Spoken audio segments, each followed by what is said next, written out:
Yeah. All right. We're back again. Man, I like the Generation X. Oh, yeah. Like that was a thing too.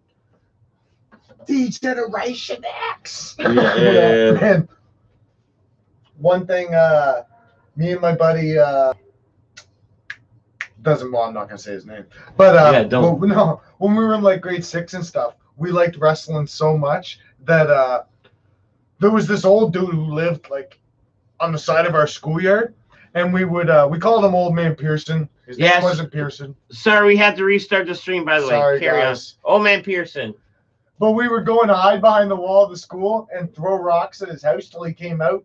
And just to fuck around with an old man. Then we yell wrestling promos at him from Raw that night. Yeah. And we got 2 words for you. Suck it. He'd be like, "Where are you guys?" The Generation X. Well, my buddy was the best at it. Like I literally did it mainly just to hear what he said, because he'd just go off like he was stone cold yelling at Vince McMahon, but he's yelling at this guy, man. Oh, it was so good. Yeah, some people just had it in them. Last thing Tater said was, "Hey, are you locked out of your truck?" Oh shit! Wow, that was a while. Okay, all right, so here, take the ring. Take the ring. So once he said, "Yeah, I'm locked out of my truck," and I said, "Do you have a spare key?" Because he was on his phone, and he said, "Yeah, it's in there." So I was like, "Oh crap!" I was like, "Well, I have a vehicle lockout kit. If you want, I can drive to my house and get it, man. I can probably pop the door." He's like, "Are you serious?" I was like, "Yeah, man, it's no problem." He goes, "Yeah, okay." I was like, "All right, well, yeah, man, if you don't mind waiting." He goes, "I ain't going nowhere." So I drove home, get the lockout kit, drive it back down there. And now he was on the phone when I first talked to him. So now I think it's his dad, because they look exactly alike, but he's older. They're both standing at the door, kind of like whatever.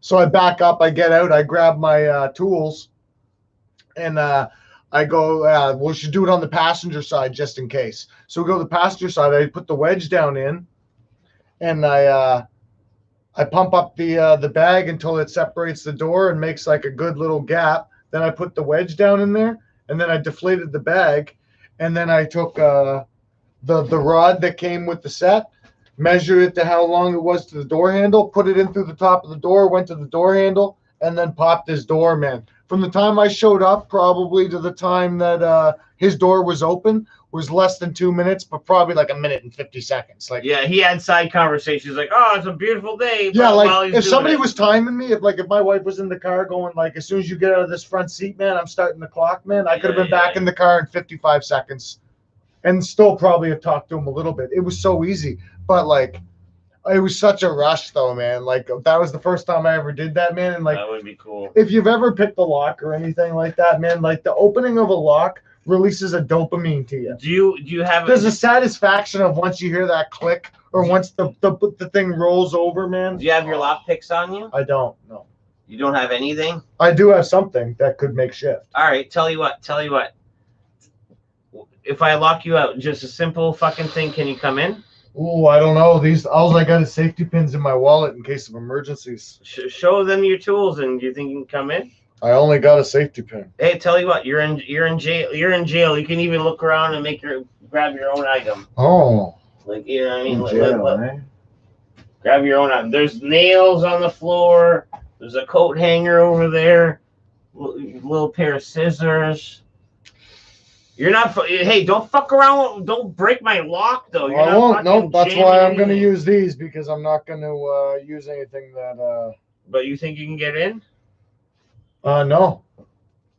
Not without my actual picks, but if I got in, I'd be happy. It's possible, 100%, but these are not the best things to. No, these are not the right tools for the job. Exactly. All right. Do you want to just say no? It's not the right time. Yeah, probably. Or do you think you can do it? No, these would be best used with a padlock, to be honest. Those doorknob locks, like where the lock is actually in the doorknob, you really do need proper tools. But I can give it a few second try. I don't know. Is it over? Have you passed? Has the time passed? Well, yeah, we'll do it later. What I will do is I'm surprised you didn't bring a lock. Like I had one for you. I had one for you that because you gave me that other one. You gave me that other one, man, to try to get into, Yeah. And then when you asked me, do you think I could make a key for it? Which, if I can get it open, I do think I can make a key for it. But I was like, I'm going to give you an old lock that is pretty cool, and it has a deadly looking key, and it's like a padlock that's probably like 100 years old. Yeah. But it's like it's got like the skeleton key. I mean, like, it's fucking sweet, man. Keep in mind though, you're the padlock guy. You're the lock guy. I can't get into it. You want? No one's getting into that, man. I don't want your old lock. Oh man, I don't want your old lock. I don't want your sloppy seconds. No. Like realistically, I do want it. Like Like I wouldn't say no to. I love Nudge. And I would like it. Like I'm not saying no to it, but you're the lock guy. Like the only reason why I have that lock is because I fucking visually found it. It was in my backyard. Yeah, which that's is crazy. the only lock I technically collect. That's the one lock. It's a beauty. You know what I mean? Fucking Schlaymaker. Yeah. Just fun to say, Schlay. I'm a big lock nerd. Slave maker. I know when I say stuff to people too. Like I get so excited, and I'm telling people, like even at the bar, there's this guy that you would know him too if you seen him too. He's up there all the time, and he gets me talking about the stuff, and like I can tell that in his head he's just like, it's retarded that this guy likes this stuff so much. Yeah.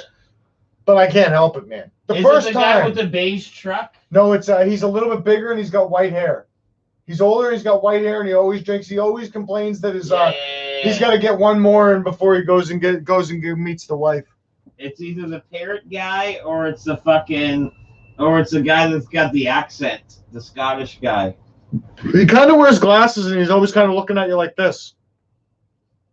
Yeah, it sounds like the guy with the parrot. Soon we throw Tater in a straitjacket and dump him in the water. I don't think I would. Could that survive. be a thing? Have you ever fucked around with a straitjacket? No, I have a severe question. I was severely into magic, and like I said, I've read a lot of books that taught me stuff. So I've read several magic books. I've read a lot of Houdini's books and stuff like that. So and he was a big handcuff escape artist and stuff like that, right? Technically, I could find a deck of cards. You could do a card trick. Yeah, I could for sure.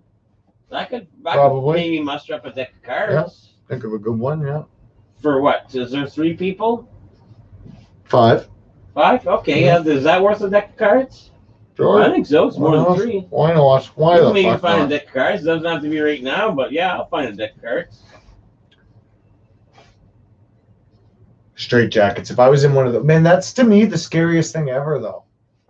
Oh man, I can't. I have a closet. I need to move my arms. Like I'll go into a spot if I have I won't go into a small space, but if I'm getting paid to go into the space, I'll go in unless it's a space so small I can't turn around.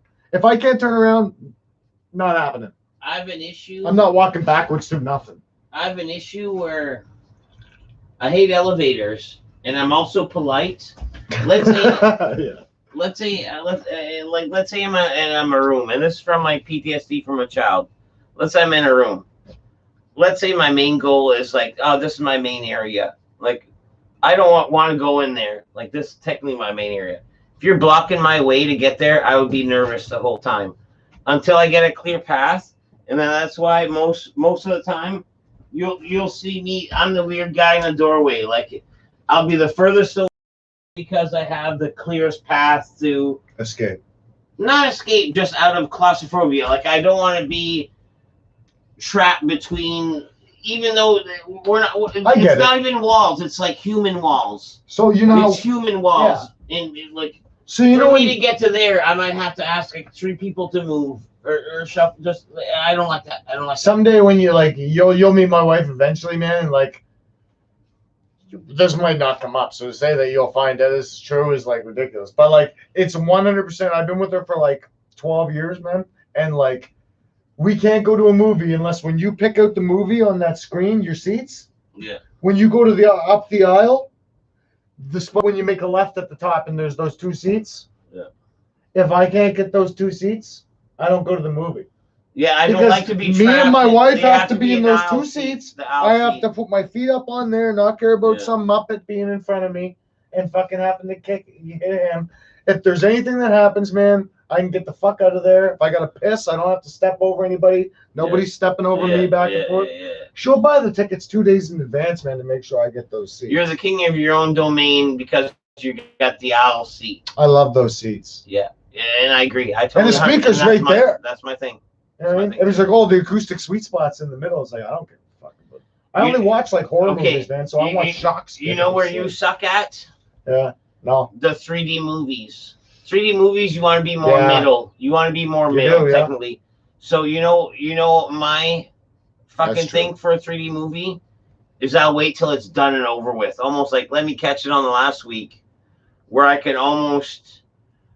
And I'll look. You know how you can look and pick. I'll pick a section where I feel comfortable, where I can be in the middle, and there's not too many people around me. Yeah.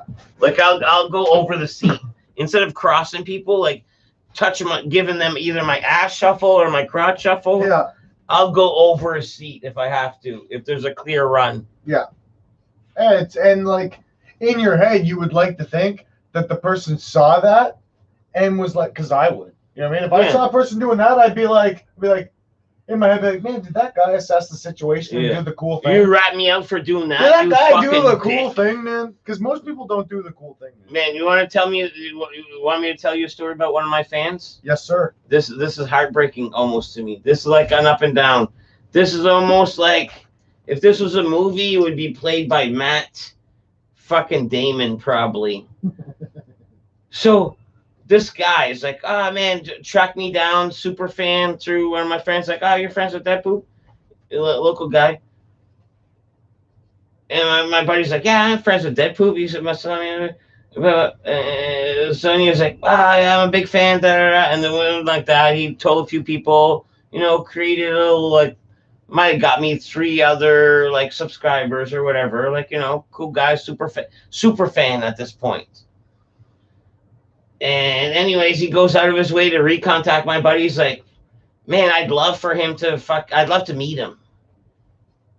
So anyways, he fucking wanted. I went to his work, and to be nice, I had like an autographed picture, a couple stickers, like, you know what I mean, a handwritten letter. I was like, showed up at his work. He's like, fucking love you, man. Love you, man. Love you, man. Love you, man. Yeah, nice. Fuck the murder. All right. So then, fast forward. Let's say fast forward like a year, not even a year. Fast forward like 8 months or something. 5-6 months, not even a year. Yeah. He's telling my buddy, he's like, man, that poop guy, I can't even really watch his videos because he goes on for 4 or 5 hours streaming. It's like, because I used to leave him hanging, right? Yeah. And to me, that was like, oh man, I lost my one of my good fans, like my good local fans. Like, well, no, it's not a good fan. All right, so you know what I mean. That day I was fucking hardened. Yeah. But then I found out like the next day, the same guy is like almost going through something, and you know what he did? Kids fucking playing fucking hockey, ball hockey, basketball. He called the fucking Corona cops on him. He's like, there's people hanging around playing ball hockey. Separate this mess. He did? Yeah. Wow. Like, you know what I mean? So, okay, you lost interest in me. Guess what, dude? Guess what that made me feel in you? Like, you know what I mean? Jeez Louise. I forget who it was that said it, man, but a way to look at it is almost like But I think it's his life getting him down. I'm going to show up at his work. You know what it's all about. Sometimes it manifests. Try to relive him. He could tell me that he thinks I'm a tool now or whatever, but whatever. Fuck him. I'm gonna give him 10 more minutes of my time or either write him off. Yeah. You're a nice guy, man. He's gonna be a clown like that in this room. Well, the whole calling the fucking popos on the fucking kids playing ball hockey. Yeah. Like, it's a fucking quarantine. Everyone's fucking so crazy. Right here? No. It's not around here. Oh. Yeah, it's on the west side. Yeah. We're talking about west side. It's not around here. But, man, kids playing fucking ball hockey, like, just like, and it wasn't even a big group, but, like, that mom is probably going crazy. Like, let's say you're that fucking single mom with fucking 4 boys in the house. Like, she's probably like, geez Louise, let the boy play fucking ball hockey across the street because my yard's not big enough for it. Yeah, should be happy they're playing ball hockey, man. Well, I know, kids, dude. everybody played ball I know, dude. Anyways, man, that's fucking weird. Man. I thought that was like, but he's going through a lot. Like, I think it's it's kind of like the thing though too that like if you were in some sort of other thing, it's like somebody like say a critic watches your stand up and then they review you and they say it sucks. You know what I mean? And then you start watching all this guy's stuff and you're like, instead of saying like, oh, well, when he thinks it sucks, say, well, like, I see what he's like. Yeah. Of course he thinks it sucks. I don't want him to like my shit. If he likes my shit, I don't like myself. You know what I mean? Because I think he's a tool. You know what I mean? So he's not the person that I want liking my stuff because that's not who I'm reaching out for if he feels that way. You know what I mean? That's why I say you get the cult following. You know what I mean? Like everybody who's like, even if we have to put the word micro in front of that. Micro cult following. Micro. But say like fast forward 5 years, if like whatever your numbers get to, you know that like by that time a lot of those people that when you upload something, they're gonna click on it. Oh, it's not like a guy who's a one-click pony, doesn't care, and like he's not really contributing. Or like you said, they pop in and they say something that's like, man, did you not watch my last video? That's exactly what I did in my last video. Or weird stuff like that. I've said it from day one, dude. I mean, I do this for fun to entertain. Exactly. I wish more people would laugh at me or with me. It don't matter if they do or don't. But I almost think once I'm dead, my videos are going to blow up. Like, you know what I mean? Like, once I'm dead. Like, you know what I mean? Buddy. It's not to sound gloomy. Not even sounding gloomy. I know what you mean like that. But I'm gonna say like the greatest comedy, in my opinion. Me and you have talked several times about comedy, man, and we both love it. You know what I mean? But like in my opinion, is like some of the greatest. Look at the percentage of the population, even the greatest comedians of all time. What's the percentage of populations that are like their fans? It's a pretty small population. Yeah, I already off the point. Yeah. So realistically, not everybody really has a sense of humor. A sense of humor is rare. It's not as common, and you're trying to make everybody laugh, but really not everybody even knows how to laugh. They're idiots. I 100% agree with you, and here I'll even throw you some numbers to put you in retrospect. Joe Rogan podcast, best podcast in the world, most famous podcast in the world, correct? Definitely. All right. How many million followers he has? No idea. Not that many. Yes, it's in the millions. Maybe under 10, maybe a little over 10. Not that many compared to fucking PewDiePie. Yes. Or compared to fucking Mr. Beast. Like Joe Rogan is a puddle numbers compared to them. Even though Joe Rogan is the best in his field. Yeah, and those people are pretty like, and like he's a very influential dude. Like, he could probably like, I'm not so naive to say that, man, something that I actually think Rogan could sway me in a podcast. I could listen to a pod and people are like, man, you watch too much Rogan. I'm like, man, I can't help it, man. Joe Rogan's like having a smart dude in the room and he's halfway smart like us. Yes. And he's going to ask questions that we're curious about. That's what I enjoy. You know what I mean? So, yes. That's why I like Rogan. He's going to be curious about the questions we're curious about. He actually said at one time that he's very... he really hates when he has somebody on because, like, yeah, he has them on there for 3 hours, man. He can get a lot of stuff out of them. But he really hates it when he accidentally, like, or not accident, when he doesn't ask somebody maybe something that he should have touched on, and people rip him afterwards. You had him on the show for 3 hours, and you didn't ask him about the whatever. What I was gonna start doing again was my band interviews and trying to get, and then the COVID hit. Bands. I interviewed quite a bit of bands. Like I watched a few of them. Like what? And anyways, like some of the bands, sometimes it was a fucking like. Not an emotional draw, almost like an entertainment draw, like so dry with their answers. Like I'm trying to ban, like, you know what I mean? Like, Yeah. like technically, like, there's this, like an award-winning band that's fucking from around here, like East Coast. I have an interview with them. Man, it's only got like wow, not too many views, like a little over like maybe 100, 200 views, and it was just a dry interview. Yeah. But I upsetted him early because it was like, oh man, me coming in unprepared and just being a fucking Deadpool 420. The band was called Which is Which. And I remember fucking my buddy saying, it was like, oh man, this girl, da.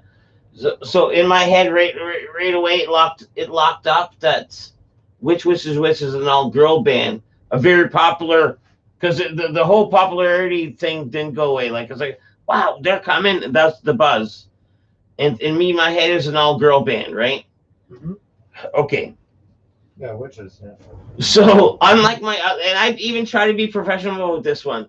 Instead of being like the other ones, I'm like, okay, I have my 3 regular stupid questions, bam, and let me add a few more. So I had a bunch written on paper. Okay, so I show up at the concert. Which is Which? It's not an all-girl band. It's 2 girls and 2 guys. So anyways, one of the guys is there, so I'm interviewing them. It's 2 girls and 1 guy at this point. Yeah. So I looked down my paper. I asked some of my questions. I looked down my paper, and what I wrote down, as an all-girl band, blah, blah, blah. And he was like, an all-girl, and he's like, man, like you see on video, his demeanor just fucking changed. Like, I pissed him off. Like, and I didn't mean to. It was just like me being so drunk that I'm just, and then I kid you not, soon after that is like, what do we have to do to end this? Was like one of his other words. Oh, yeah. No, hey, dude, I edited it not to look like that. Yeah. But dude, I have that footage. Like, you know, like, what do I have to do to end this? Ooh.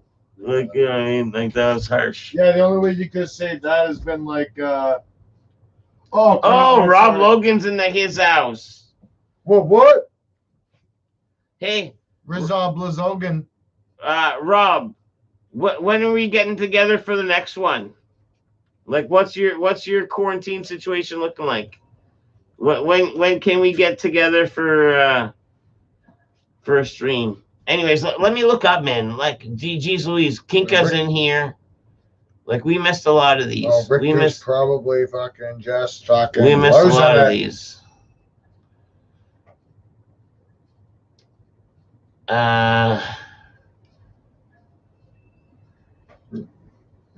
Hey, locked out of your truck. Deadpool, did you see the note about that package? Is it here? What package? Man, I'm supposed to get some kind of fucking awesome from Johnny Azul, and are you saying it's close enough that it should be expected soon? It's me. That's DOGG. Yeah. Welcome to the dog pound. Deadpool. Oh, Kinka.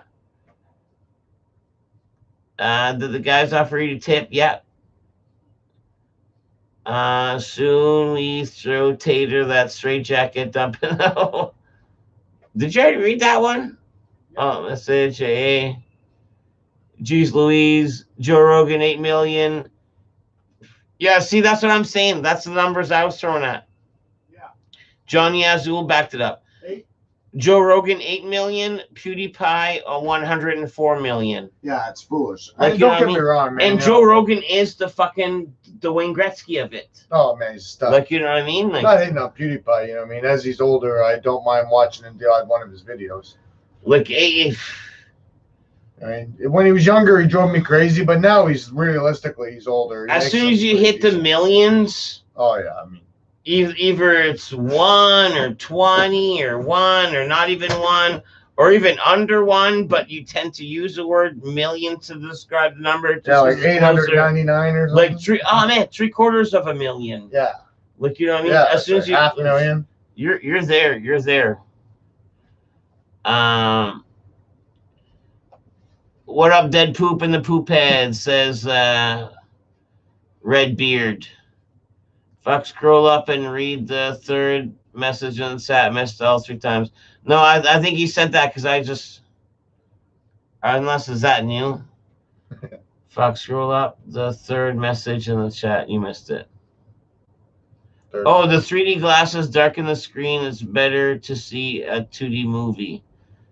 It's only a 3D movie I have seen was Captain EO starring Michael Jackson at Disney World.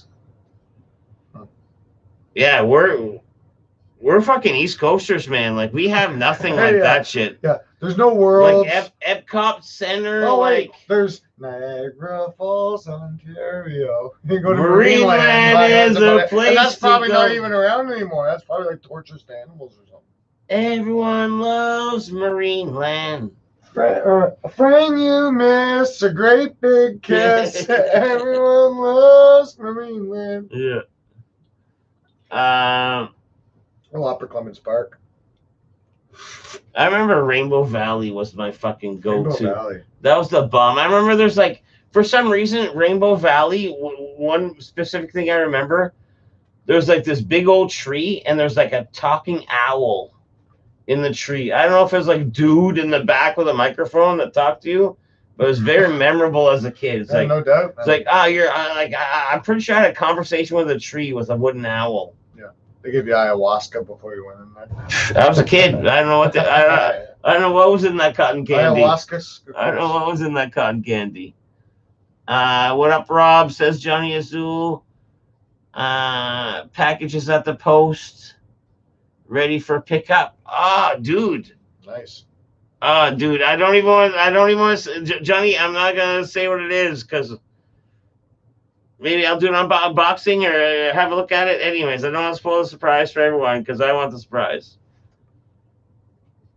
What's up, Johnny? Says, Rob. Hey, how's the Xbox 360 going, Redbeard, Rob? Dude bought a super Xbox, not a 360, an Xbox One, like the new one. But there's a new one, and then there's like the fucking X one or the XA one, or that's even better. Yeah. And he wants to do Xbox One X like for twitching, for going on stream for games. Yeah. And man, like that probably beats my computer. Like, you know, as far as like efficiency, like like speed and RAM and blah, blah, blah, that beats it. Oh yeah. Like one of these days we'll see. Yeah, they make it real. There's I forget what they call it on the Xbox, but on the PlayStation, there's actually like you know when we were kids, it was start and select. For what? Like a regular Nintendo controller, A, B, start, select, and then the D-pad. Like start would pause it. Yeah, start. Well, now the select button on the PlayStation is a share button. You hit that, man, then it'll pop up. Excuse me. And then you can click YouTube, and then it'll just start your streaming while you're playing your game. Oh, yeah, it's that easy. Yeah, it's that easy, man. One button, man, it pops up, then you hit X to go okay, and you're there. Wow. You have to link it beforehand. It'll go right to your YouTube. Is that easy? That was almost like an Owen Wilson. Wow. Live unboxing. So yeah, Rob is loving the new Xbox. Ah, good stuff. It's a good thing that. What game you playing, Rob? What are you playing right now, bro? He fixes the focus. Yeah, he came and focus with the hands. The webcam, and I'm up and running. Grab the hard drive to record the content. Nice. Formatted it wrong. I'm getting there. Nice, bro. What game you play, man? He just downloaded Red Dead 2. Oh, nice. Like the new one. Man, it's like from what he was saying, it was huge. It is huge, man. And the stuff, the random things you can do in the game, like you can kill somebody and stash them somewhere and come back later and they'll be bonus. Was it 10 or 100 gigs? Was it 10 or 100 gigs? It was something huge. It's probably 100. Yeah, 10 would be. Yeah, it's 100. It's It's 100. huge. It's 100. Yeah, no, I think it was 100. Like it was something ridiculous. 10 would be not that huge. It'd be 2 DVDs. No, Two and a half. Games wise, man, like 2.5 DVDs, like DVDs, like 4. Well, I games. just downloaded I downloaded it the other day because on Steam there was this golf game on there that was free for 3 days. So me and the boys were all playing it or whatever. But it was like to download, it was only 6 gigs, and like we were going on about how good the game was for like it only taking 6 gigs. Yeah. Because you download like a game like the server's probably feeding some of the information. Yeah, probably. Yeah, it's probably like cloud based a little bit. Yeah, but even like Call of Duty, if you get Call of Duty with all the DLCs by the end of it, man, you're over 100 gigs on your box. Maybe, I don't know. That might be a little off. I know that the Xbox and the PlayStation are a little bit different, but I'm pretty sure you'd be up there. You can go over 100 gigs. Fuck that. I know for sure I was over 100 on Destiny 2. I don't know. I don't really do it too much anymore, but like I do play Overwatch quite a bit. I like that game. Yeah, So he plays he plays fucking Destiny 2. Yeah, Destiny 2 is deadly. So 110 gigs, man, it takes up. 110. Yeah, 110 gigs, man. Doing a Reno on the man room, making a streaming / casting studio. It'll be good to go soon. Awesome. Hey, Rob, technically I got a clean slate here. I'm going to have 2 new windows. Yeah, man, I got a clean slate. You know what I mean? Some of my shit's going to come back, but I'm going to set this up as a studio as well, dude. Yeah. Clean slate. No, what works good for sound, too, is Tim Hortons coffee things. Like you cups. Know, like the 4 cups. Oh, to like that. The holders. To deaden the sound or whatever. Yeah, like egg cartons. From this room, that's not a worry. Not an issue, eh? No. Yeah, I don't know much about it myself. I just know my mom said when she was. That's an exterior door. That's an exterior wall. Like technically, I'm outside, but I'm inside. Holy shit! Is a 5 terabyte altogether. Studio is looking pretty slick. That's pretty fucking dope. Oh man, he didn't skimp out on his Xbox One is like the fucking there's a deal on one. There's like, oh man, crazy sale on Xbox One. Let's call it like the fucking A model, I think it was. It was like 300. It was like $300. Yeah. And he's like, no. The one I had was like, is like 2 of those put together. Is the X or the X1A or like, you know what I mean? It's like a super Xbox, like the best one going probably. Mm-hmm.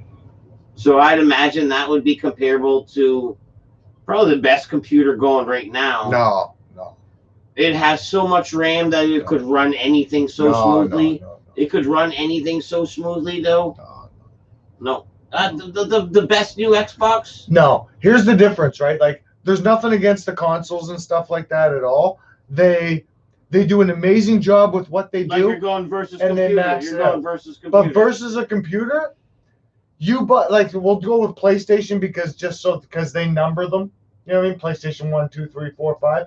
You can buy, like, say a PlayStation 5. You're not gonna do a PlayStation instead of No. I'm not doing that. Guy. No. Don't be that I'm guy. not even. I have them all. Okay. I love them all. They all have different games and stuff. I'm just a gamer.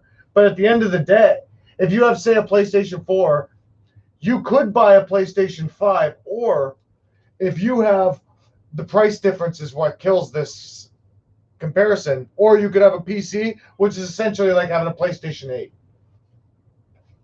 Yeah, some of those. No, you jack it right up. You're playing like he plays Destiny 2. He's playing Destiny 2. If he's playing it on Xbox, he's playing it at 30 frames per second now.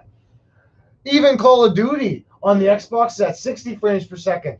My buddy right now is playing it at 300 frames per second. What does that even mean? It's how many times the screen is refreshing the image. So your screen is only in a second is only refreshing 30 times. Mine's refreshing 200 times. So if we aim at each other, mine's just crisper. It looks better. It's sharper. It's just nicer. Now, also, you need a monitor that can support those extra frames. Yeah. Also, you can buy a graphics card that can jack up the way it looks. So when you play Destiny 2, I did this, by the way. I played Destiny 2 for a year and a half on PlayStation 4. And then I switched over to PC. And the way that it looks at 60 frames, which is just doubling the frames from what it is on the consoles, is absolutely, like, incredible. Yeah, he's 60 frames per second on Destiny 4K UHD. That's awesome, yeah. How do you guys even know that? Why Because it's what the gamers want, man. It's what you want. Because he's getting his best. He's getting his best experience. He's got like the. Yeah, you're right. You said he has the jacked up Xbox. Yeah. So he's getting 60 frames, right? Because if he didn't have that one though, he'd legit be playing Destiny 2 at 30 frames. Right. You're making that sound like that's a bad thing. You're still playing the game. It's not a bad thing if when you're playing it, but say you watch, like say I had a TV here and you were watching me play Call of Duty, and then you walked around the corner and you looked at a screen that was being played at 30 frames, it would seem slow. All right, but you know what? You know what this sounds like? High school all over again. How big's your TV? No. It's not even about that's what it is. That's what it is. We'll never be satisfied. Gamers want the most numbers at all. He's 60 frames on Destiny. How big's your TV? My TV? I don't play on a TV. I play on. TV's big, man. It's high school. No, most gamers play. Most gamers will play on a monitor, even if they usually play on consoles. But you fucking crackpot. Pour out one for my buddy, dead and buried. Oh shit, that don't sound good. You all right, Rick? Too. What happened there, bro?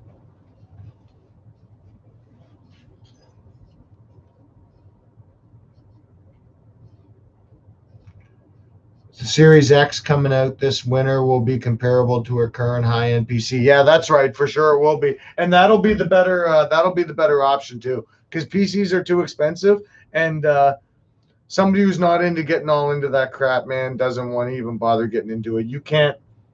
It's such a pain in the ass, man. You get a game, man, and it's like you think, oh, I'm going to turn the game on and it's awesome. No.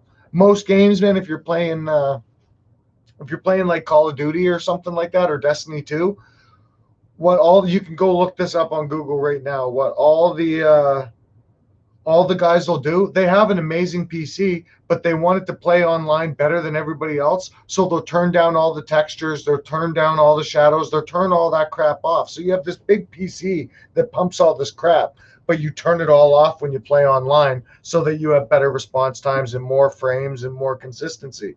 It makes no sense. But if you have a console and you play on console, everybody's benchmarked the exact same, and the game runs flawlessly on high-end graphics.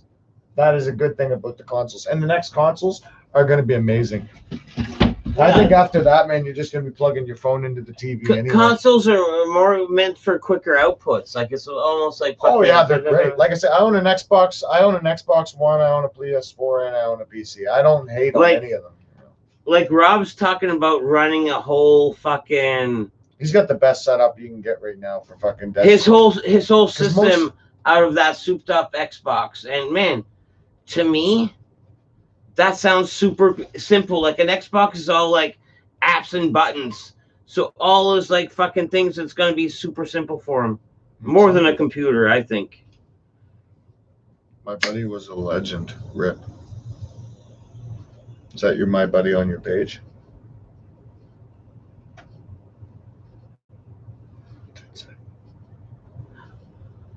Did I bust both? I did bust both. Did you hear it? Yeah. Oh, dude, my beer's leaking and my lighter's leaking.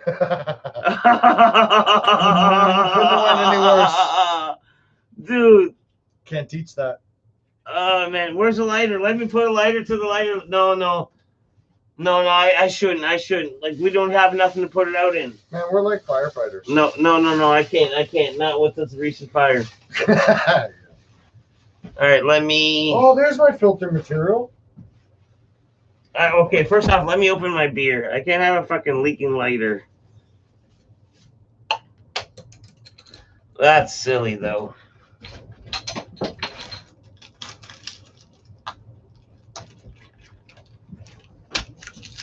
Yeah, I'll set it right there. Hey Rob, what character do you play in Destiny? Do you got all 3 classes or do you just play one? I'm a Titan. Usually. I have all 3, but I play the Titan almost all the time. I haven't played in a while.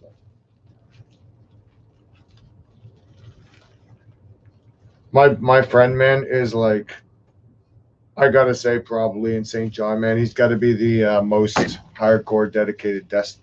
300s, yeah, there you go, yeah, so you can get all the gear each week. Nice. I don't even know what that means. Well, in Destiny 1, right, you could make like a, they give you like stuff to do all the time, and you can get like. Okay, let me stop you. You don't care? Yeah, that's not an open invitation to fucking tell me. Yeah. No, that's not an open by him invitation. excuse me, by him saying that I know. Yeah, you know. He's played it for a while and he knows what he's doing. Let's not turn my channel. No, that's cool though. My channel has nothing to do with Destiny. Oh, this is a conversation I'd probably have with Rob. Or whatever, magic and wizards and all this and that, and Harry Potters and fucking Slytherins and all fucking. Gather round, children. Well, Dead Poop tells us a tale. Yeah. Oh, yeah. Oh, shit. You watched Green Jelly? What's that, Green Jelly? That was like almost word for word, like what Green Jelly says before the 3 Little Pigs. No, I don't know what Green Jelly is. It's like, gather round and let me tell you a tale. Yeah. And he does his like fucking 3 Little Pigs songs.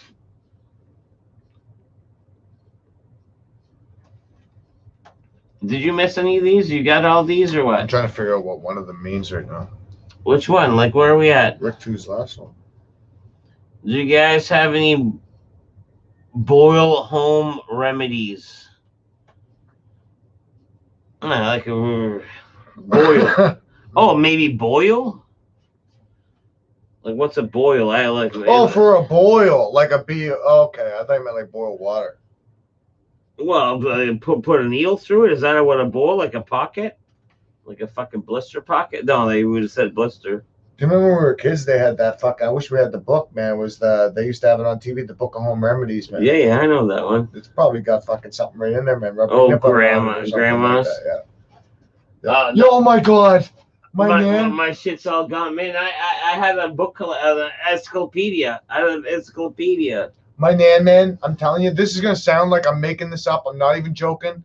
She put baby oil on everything. You could have came in with a gash out of your arm, man. She put some baby oil on it. You broke your arm, and you could have come in a bone sticking out of it, man. She'd be like rubbing the baby oil on it. That's probably not even good for it. It's not at all. But to her, she's fucking from the fucking, I don't know. She's crazy. She's old, fucking whatever. She thought baby oil was good, man. Me and my brother, man, laugh about that nonstop. Oh, man. It's like, but it's also like that Chris Rock thing where he said they rubbed the tussum.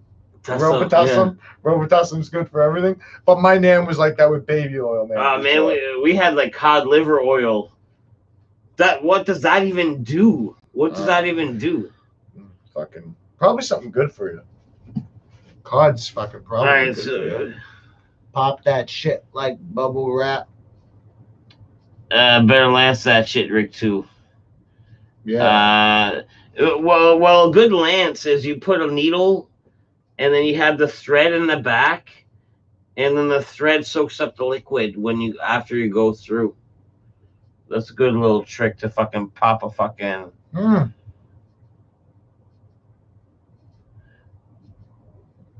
Who? Honestly, I would probably just take a razor blade and cut that shits off. Who asked about the boil? Rick too, man. He's fucking. Why, you have a boiled Rick too? I don't know what is a boil. Yeah, is that boil or blister? Because a boil. I don't even know. I don't think you're supposed to cut boils, man. Don't cut boils. Man. I don't know. Rob's saying lancet. No, fucking. Like. Well, at least that, yeah. Well, lancet. It's hot though, so at least it'll seal it. What hot lance? That's not a thing. Lance Bass, man. Oh, Lance Bass Pro Shop. Lance Bass Pro Shop. Yeah. 2 chickens for that. Little pigs let me in, not by the hair, my chinny chin chin. What? Yeah, no, that's what I mean. You sounded exactly like what? Bill Manspeaker in the beginning of that song. I don't know. I never. It's like, Let me tell you a tale. Anyways, pop that shit. That bubble wrap says fucking Redbeard. Make sure you hit the record when you pop it. It's on my ass cheek. Ooh. Like deep cheek or crack cheek? Deep cheek or crack cheek? Hot, yeah, that's what, like, Rob doesn't even know what you're talking about a hot lance for. What's a hot lance? Didn't he say something like that? Like Lancet? No, don't touch my keyboard. He said Lancet. Yeah, lance it, but why you have Because doesn't lance mean like it burns it when you poke it? No, a lance is just like a penetrating like cut maneuver, like a slice, like a slice. That's what a lance means.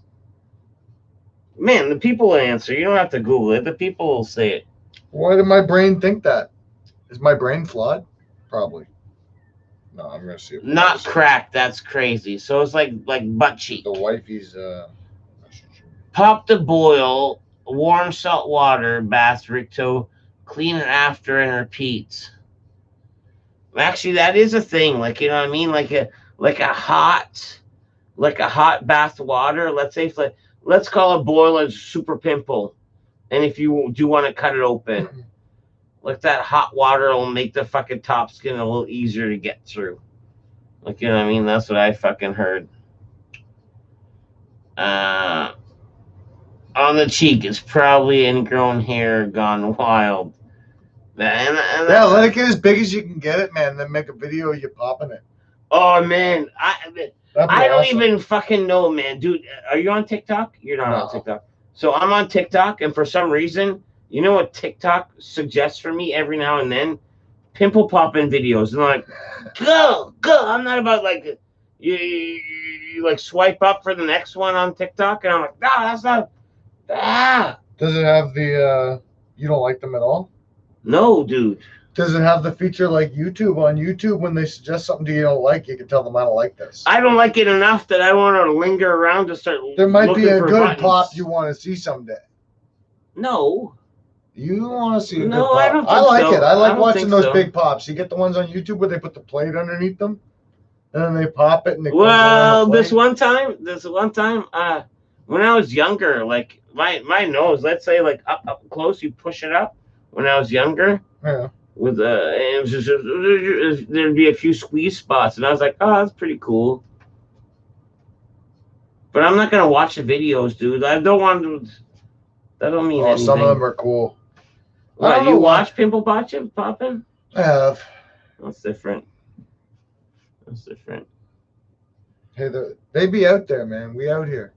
Yeah, Azul Epsom salts. It's so deep under the skin, it would be like surgery popping it. Just looking out. Be safe. Soak it for relief, Ricto. Pimple popping videos are fun to watch. Johnny Azul, don't tell me you're in that fucking fad. Oh yeah, man. It's fun to watch, but you're still grossed out when you watch it. But you want to watch it to be grossed out. No, I don't want to, man. Yes, you do. Like you just don't know. You know those videos where like someone breaks an ankle or a leg in it, and so like.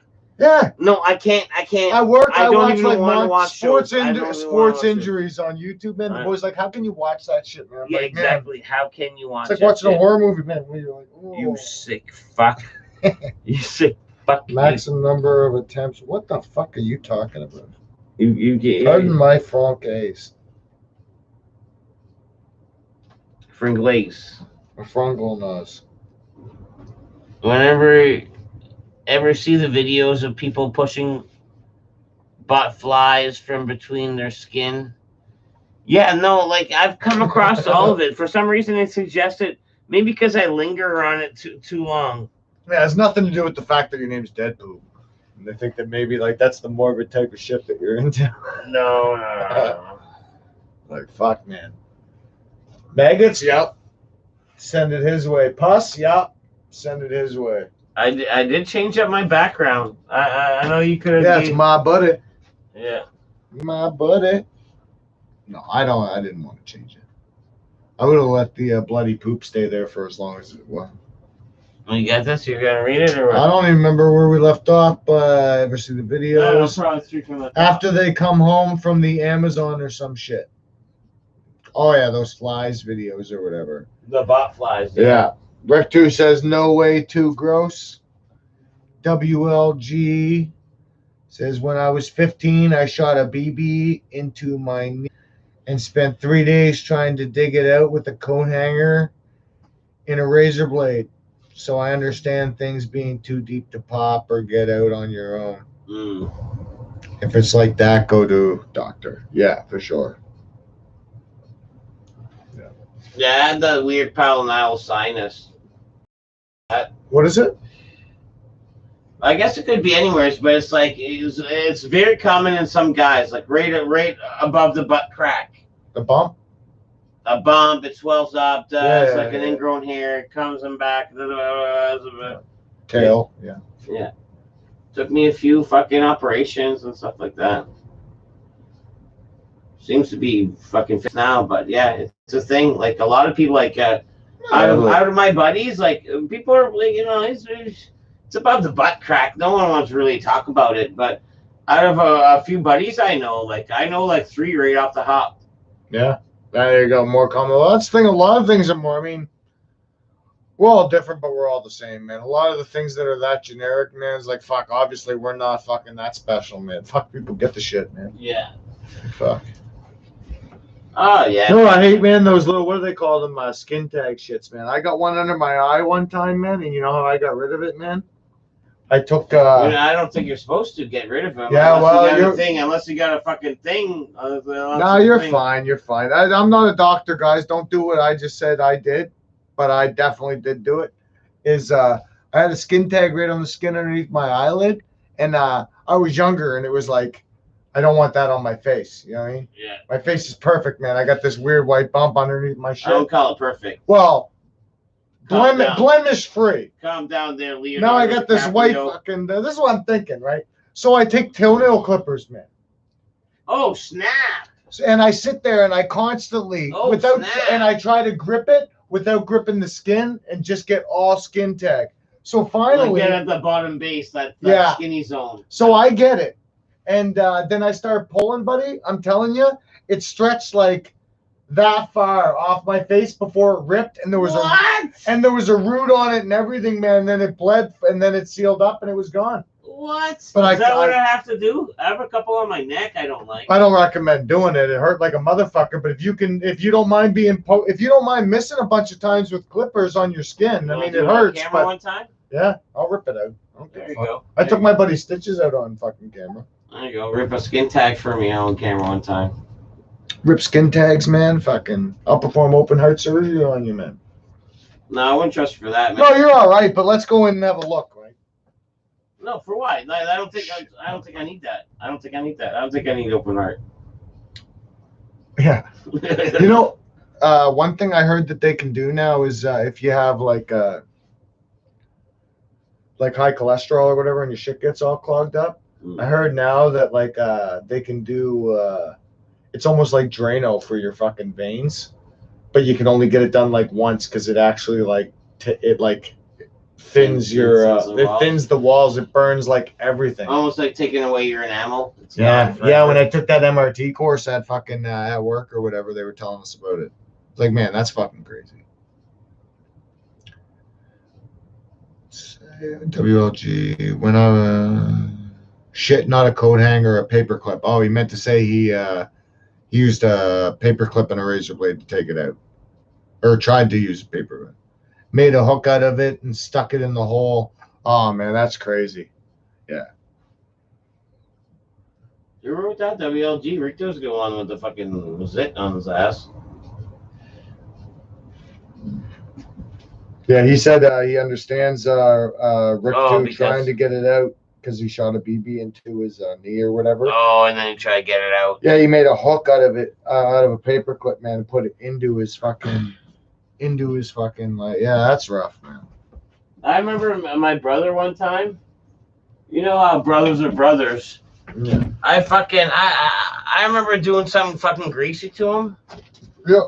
And he was like, blah, and he just like, I remember he grabbed the fucking a pencil, an HB number 2 pencil, fucking threw it, and fucking thing fucking stuck right in my fucking thigh, like, but doinks. You know what I mean? Like cylinder? There was that black part, but yes, I like WLG said, like I kept kind of picked away at it till I got it out, but yeah, there was like a little like, but doinks. My cousin Jeff still has a mark under his eye from I think my brother did it to him, hit him with a pencil back when they were in school. There's this girl, a Pentecostal girl. I have a story about it on YouTube, where man, the most churchiest girl, like her hair was just as long as her dress was long, super churchy. Her name was Naomi, like a stripper, even though she went to church, right? But she was beautiful, but she had that fucking like boom right in her head. And rumor has it was either from a pencil or from a lead like BB gun. Wow. From a lead, like, you know what I mean? She had like that one like poof in her like upper cheek. My wife or whatever, man, she's like she's beautiful or whatever, but she had chicken pox and she picked them when she was a kid. So she has a couple little spots, man. It's like I never noticed that because like a Bryan Adams, like a little Bryan Adams, yeah, like little craters kind of. Yeah, Bryan Adams. But not many of them. I mean, they're barely noticeable. I mean, I'm sure she sees them like crazy. I didn't even notice. I just thought they were skin marks, like natural. Yeah. And I was like, whoa. And she mentioned it one time, yeah, but scratching chicken pox. I was like, man, when I was a kid, I'm pretty sure I scratched chicken pox. I think I just rubbed them against something though. I didn't like dig the pocket. You know what I mean? Dig the pock out. Well, You were digging shit. Be digging Let me get to the roots. Let me get to the roots. Where's this pock at? Yeah. Let me get. You're like, let me get to the bottom of this, like straight up Columbo. Get him out of here. Well, when did you get here? Well, you remember Matlock? You watched that when you were a kid? No, I never watched it, but I know exactly what you mean. Like, he's a stud. I used to watch it all the time. He had this PI that worked for him, Conrad, man. It doesn't matter. It was a good show. That's like the Columbo that, like, to me, like, I never watched Columbo, right? Yeah. Oh, man, I actually went out of my way to watch Columbo. Whenever you ask too many questions and stuff like that, my dad will be like, who the fuck are you, Matlock? Or Settle Down, or McGruff the Crime Dog. That's another name you get called. For some reason, they translated Columbo in French for the Quebecers. And I got hooked, and then I watched it in English too. Did they call him Columbo still? Yeah, same name. And he would come in all the time asking the stupidest questions, but at the end, like, he would make himself look so stupid, but he was so smart. Like, you know what I mean? It was like, that was his thing. Man, oh, Columbo. The only French shows I think we even had as a kid, man, Rob, if he's from fucking St. John, he probably knows. But like Madeline, you remember that? Yeah. And Babar. I think Babar was French. The elephant. Yeah, they're the only two like fucking French shows I can really remember. Oh, no. There was that other one, man, that had the girl that dressed up like a clown and she was a mime. So I should guess she was dressed up like a mime. And then there was the girl spoke French and another girl did sign language. Holy shit! What the fuck are you talking about? It was a show. It was like Part 2? No, it was I know the song, man. Marie Soleil or Je m'appelle Marie Soleil. Bonjour. Yeah, that song. Yeah. That show, man. Okay. Yeah. And those are the only French shows I can even remember us being exposed to. They were on like Channel 10. Yeah. No, we had our own shit. Do you have any like fucking like shows that we never seen growing up, like classics? Like Looky Luke.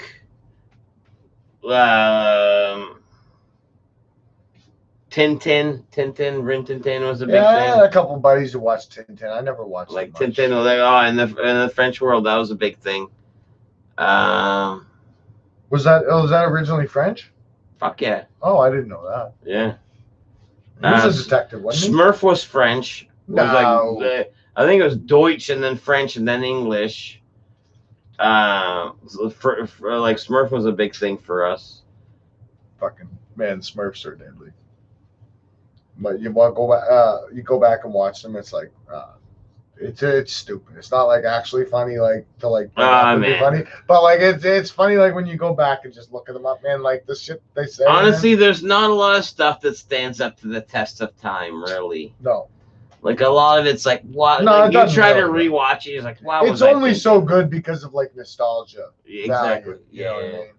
Like you remember, you can almost remember like what you were doing when you watched it. You know. Yeah.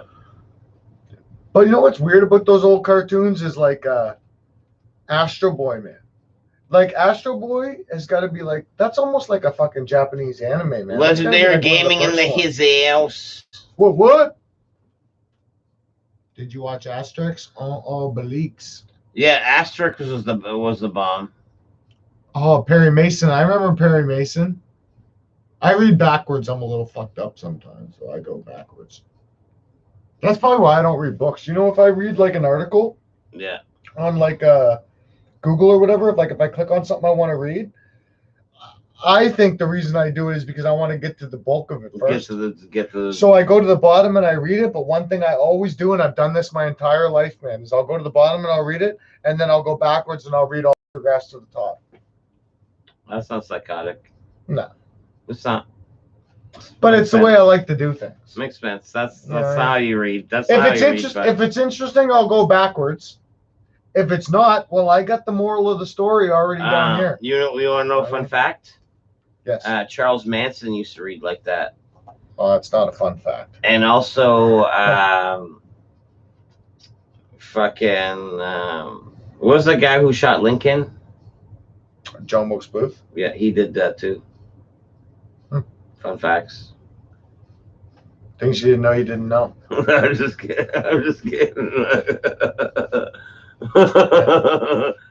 Just fun facts. Did you? Yeah, Asterix and Obelix was awesome, and I'd love for there to be. Oh man, in school, did you ever watch A Dog Who Won the War? The Dog Who Won the War. The Dog Who Stopped the War. That's what it's called in English. That wasn't called in French, but it's like, you know, in school when you have Christmas vacation, that snow vacation.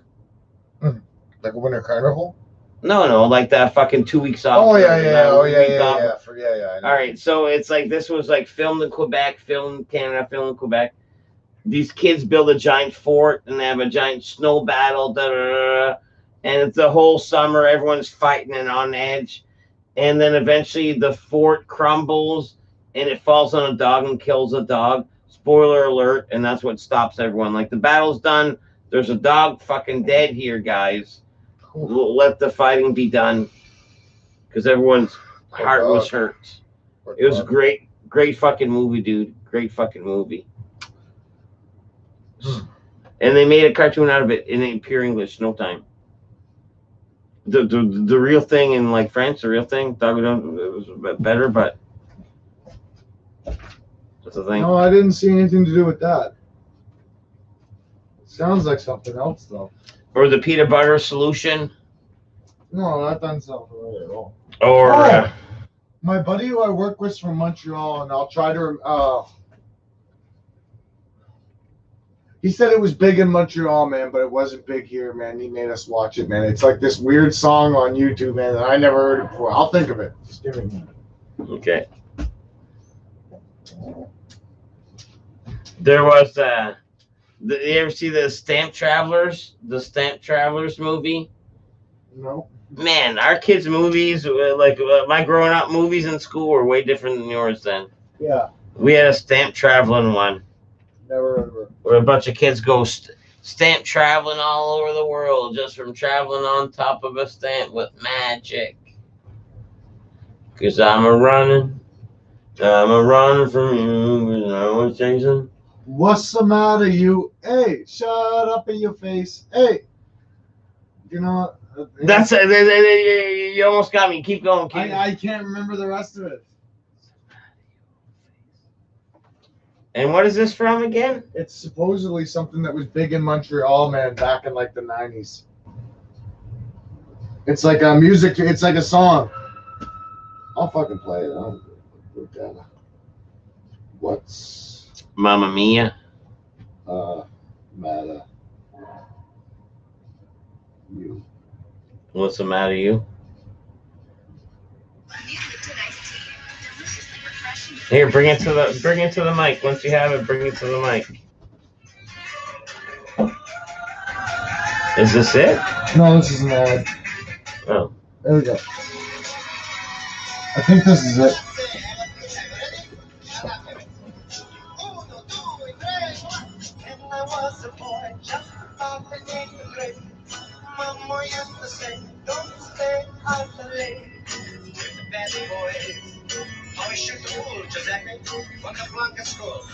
I don't know.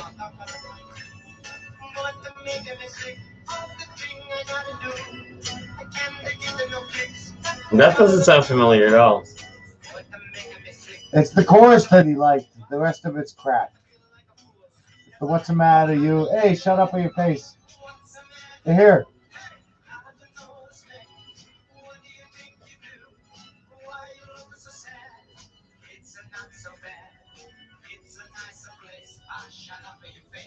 Shut up in your face. That sounds like words out of a movie that he's singing it. Maybe. That's what it sounds like, legit. He loves it though, man. But this guy's a Pentecostal, and like he doesn't like swear words. He doesn't like anything that has anything to do with any vulgarity. So when he listens to that and he laughs, yeah, I love the guy. So like I can appreciate it. Like the stuff that when we actually find something that's funny together, it's awesome. Like he likes Nacho Libre. Nacho! You know what I mean? Because it's actually kind of a clean show when you watch it. There's really not a lot in it. Oh, it's for kids. It's for kids. Yeah. So me and him, we both fucking Nacho Libre quotes. Yeah. These are my recreation clothes. The only movie I watched in school was Mice and Men. Lenny, let me pet them rabbits. Never saw it. You never saw Mice and Men? No. Dude, fucking wasn't John Malkovich one of them? I don't know. If I'm not wrong. I don't know who he is. Ah, dude, man, you do. I probably know what he looks like. What is I'm running from something stamp movie? Is that an old memory? That's Tommy Tricker and the Stamp Traveler is what it was called, Rick 2. I'm a running from you, and I was chasing until I can't find you. Running down or something like that. Oh, that song. The guy who wrote it was kind of famous. I can play the song if you want. I'm a running, see, you can't catch me. Something like that. Legendary. Rip Lenny. Oh, man. Is Rick 2 still around? Yeah, Rick 2's on there. Hey, Rick 2, did you hear the AI bot that the guy, he downloaded all of AC/DC's lyrics and all their music, all their songs into it, and this AI created an AC/DC song out of it. So it's pretty funny, but it's a completely AI derived AC/DC song. It's pretty fucking. You heard it. It's pretty like weird. It's completely like just artificial intelligence made up. Rufus Wainwright. Just one sec. Rufus Rustus Johnson Brown. Rufus Wainwright.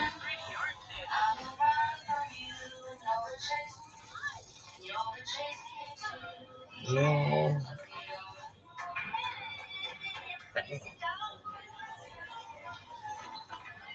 Oh shit.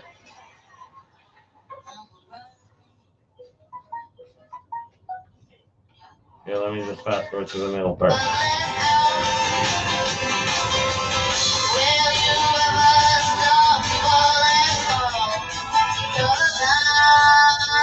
Never gonna you catch me at all.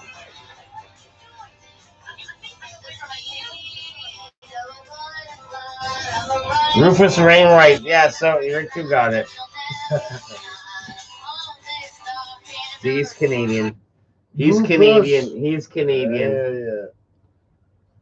Yes, John Malkovich is Gary. and Gary Sinise. Lenny killed her too. No AL. Oh yeah, this is not it. Sounds are awesome. Their songs are so similar. Rufus Wainwright. Did you guys watch a peanut? I said the peanut butter solution. The peanut butter solution. When did you ever hear about that one? Peanut butter solution was dude loses his hair, and then ghosts tell him to make this crazy peanut butter solution. Then he grows his hair, and his hair make magical paintbrushes that fucking go into a magical world. Holy smokes. Like true story. It's a Canadian movie. That's crazy. True story. Did you ever see? I don't know why that. Well, reminded me of it because it's kind of crazy. But Netflix, eh? You ever hear of Shudder? Yeah. It's like the horror movie Netflix type thing. Well, a movie that me and my buddy, that Friendly's up here, back in the day used to rent movies, man, when that was a fucking a thing. A popular business. And when they went out of business, me and my buddies went there and bought a bunch of these old horror movies up, man, for like $2, $3 and stuff. And one of them was called Slumber Party Massacre, where the killer has an electric guitar with a drill on the end of it, and he shreds a riff, and then the drill starts going, and he fucking kills the people with that. Do it? He's gonna play a wicked jam just to fucking. Oh yeah, he'll be like, fucking kill them and shit, man. Well, fucking, I just watched that the other day again, man, for the first time, and like fucking, I think the last time I watched that was like '98, man. It's on this Shudder fucking. That thing's deadly. It would probably be good if you like horror movies, like old horror movies, to get it for like a month free, and then like just jam them all in. And I like Bruce Campbell movies, like those what they call them, B movies. Yeah. Well, that's why we got this one, right? And there was another one we used to like. We used to watch them all. If it was a cheesy ass horror movie, man, we watched it. It was probably on Crackle back then. Yeah. Remember Crackle? Yeah. That was where the poor man's Netflix. Yeah, that was where Comedians in Cars Getting Coffee. Yeah, that was when it first started. Yeah, and now it's on fucking Netflix, and I think they call, which I think is fucked up, because they call it a Netflix original. I'm pretty sure now. They do. It's like, how can you call it a Netflix original when it's not? Totally discredit the other people. Just like Arrested Development, man. When that's on there, it's got the little Netflix logo on. It's like, man, you guys brought it back and you pumped out a couple seasons, but I mean, geez. Can't really just put it on your fucking shit. It's not a Netflix original. Rumor has it the Trailer Park Boys is coming out like soon. Soon. I got excited there this morning. I think it was when I was going through the shit on there. I saw Bubbles on rollerblades or whatever, and then I realized it was just a thumbnail for the old one where they go to Europe or whatever. Okay. But I was like, fuck, is this a new season? No, Did you watch the animated one? I haven't watched it. I did watch it. I thought the animated one was good. You know why? Because, in cartoon form, you can be way more, like, out of the box. Like, you'd be more... And you can get away with a lot more, too. You just have to draw it. Yeah. I think... Excuse me. I think the cartoon is what... Is it going to explain Jim Leahy? Oh, wait. Yeah. Like he died in the cartoon, the next season in real life, like the story generally he died with the cartoon. Yeah. Story. Yeah. My favorite scene out of all, and I'm probably jumping the gun on this because I obviously my brain, my favorite scene that pops out is the episode where he remember when J-Rock has the rock vodka? Yeah. Blueberry and pomegranate. I used to love the J-Rock episodes. Yeah. Well, remember when Leahy stole all the blueberry, man? He fills up the those like inflatable fucking swimming pools in the backyard with it or whatever. He's laying in, man. He's got the mannequin that looks like Julian, and his mouth is all broken out, like he's in fucking blowies. Oh man, it's fucking hilarious. Yeah. Julian, it's sexy Julian, man. Yeah, sexy Julian. Man, my buddy's uncle's from Boston, and it was season 4. When season 4 came out, me and my friend went to Music World back in the day and bought the season.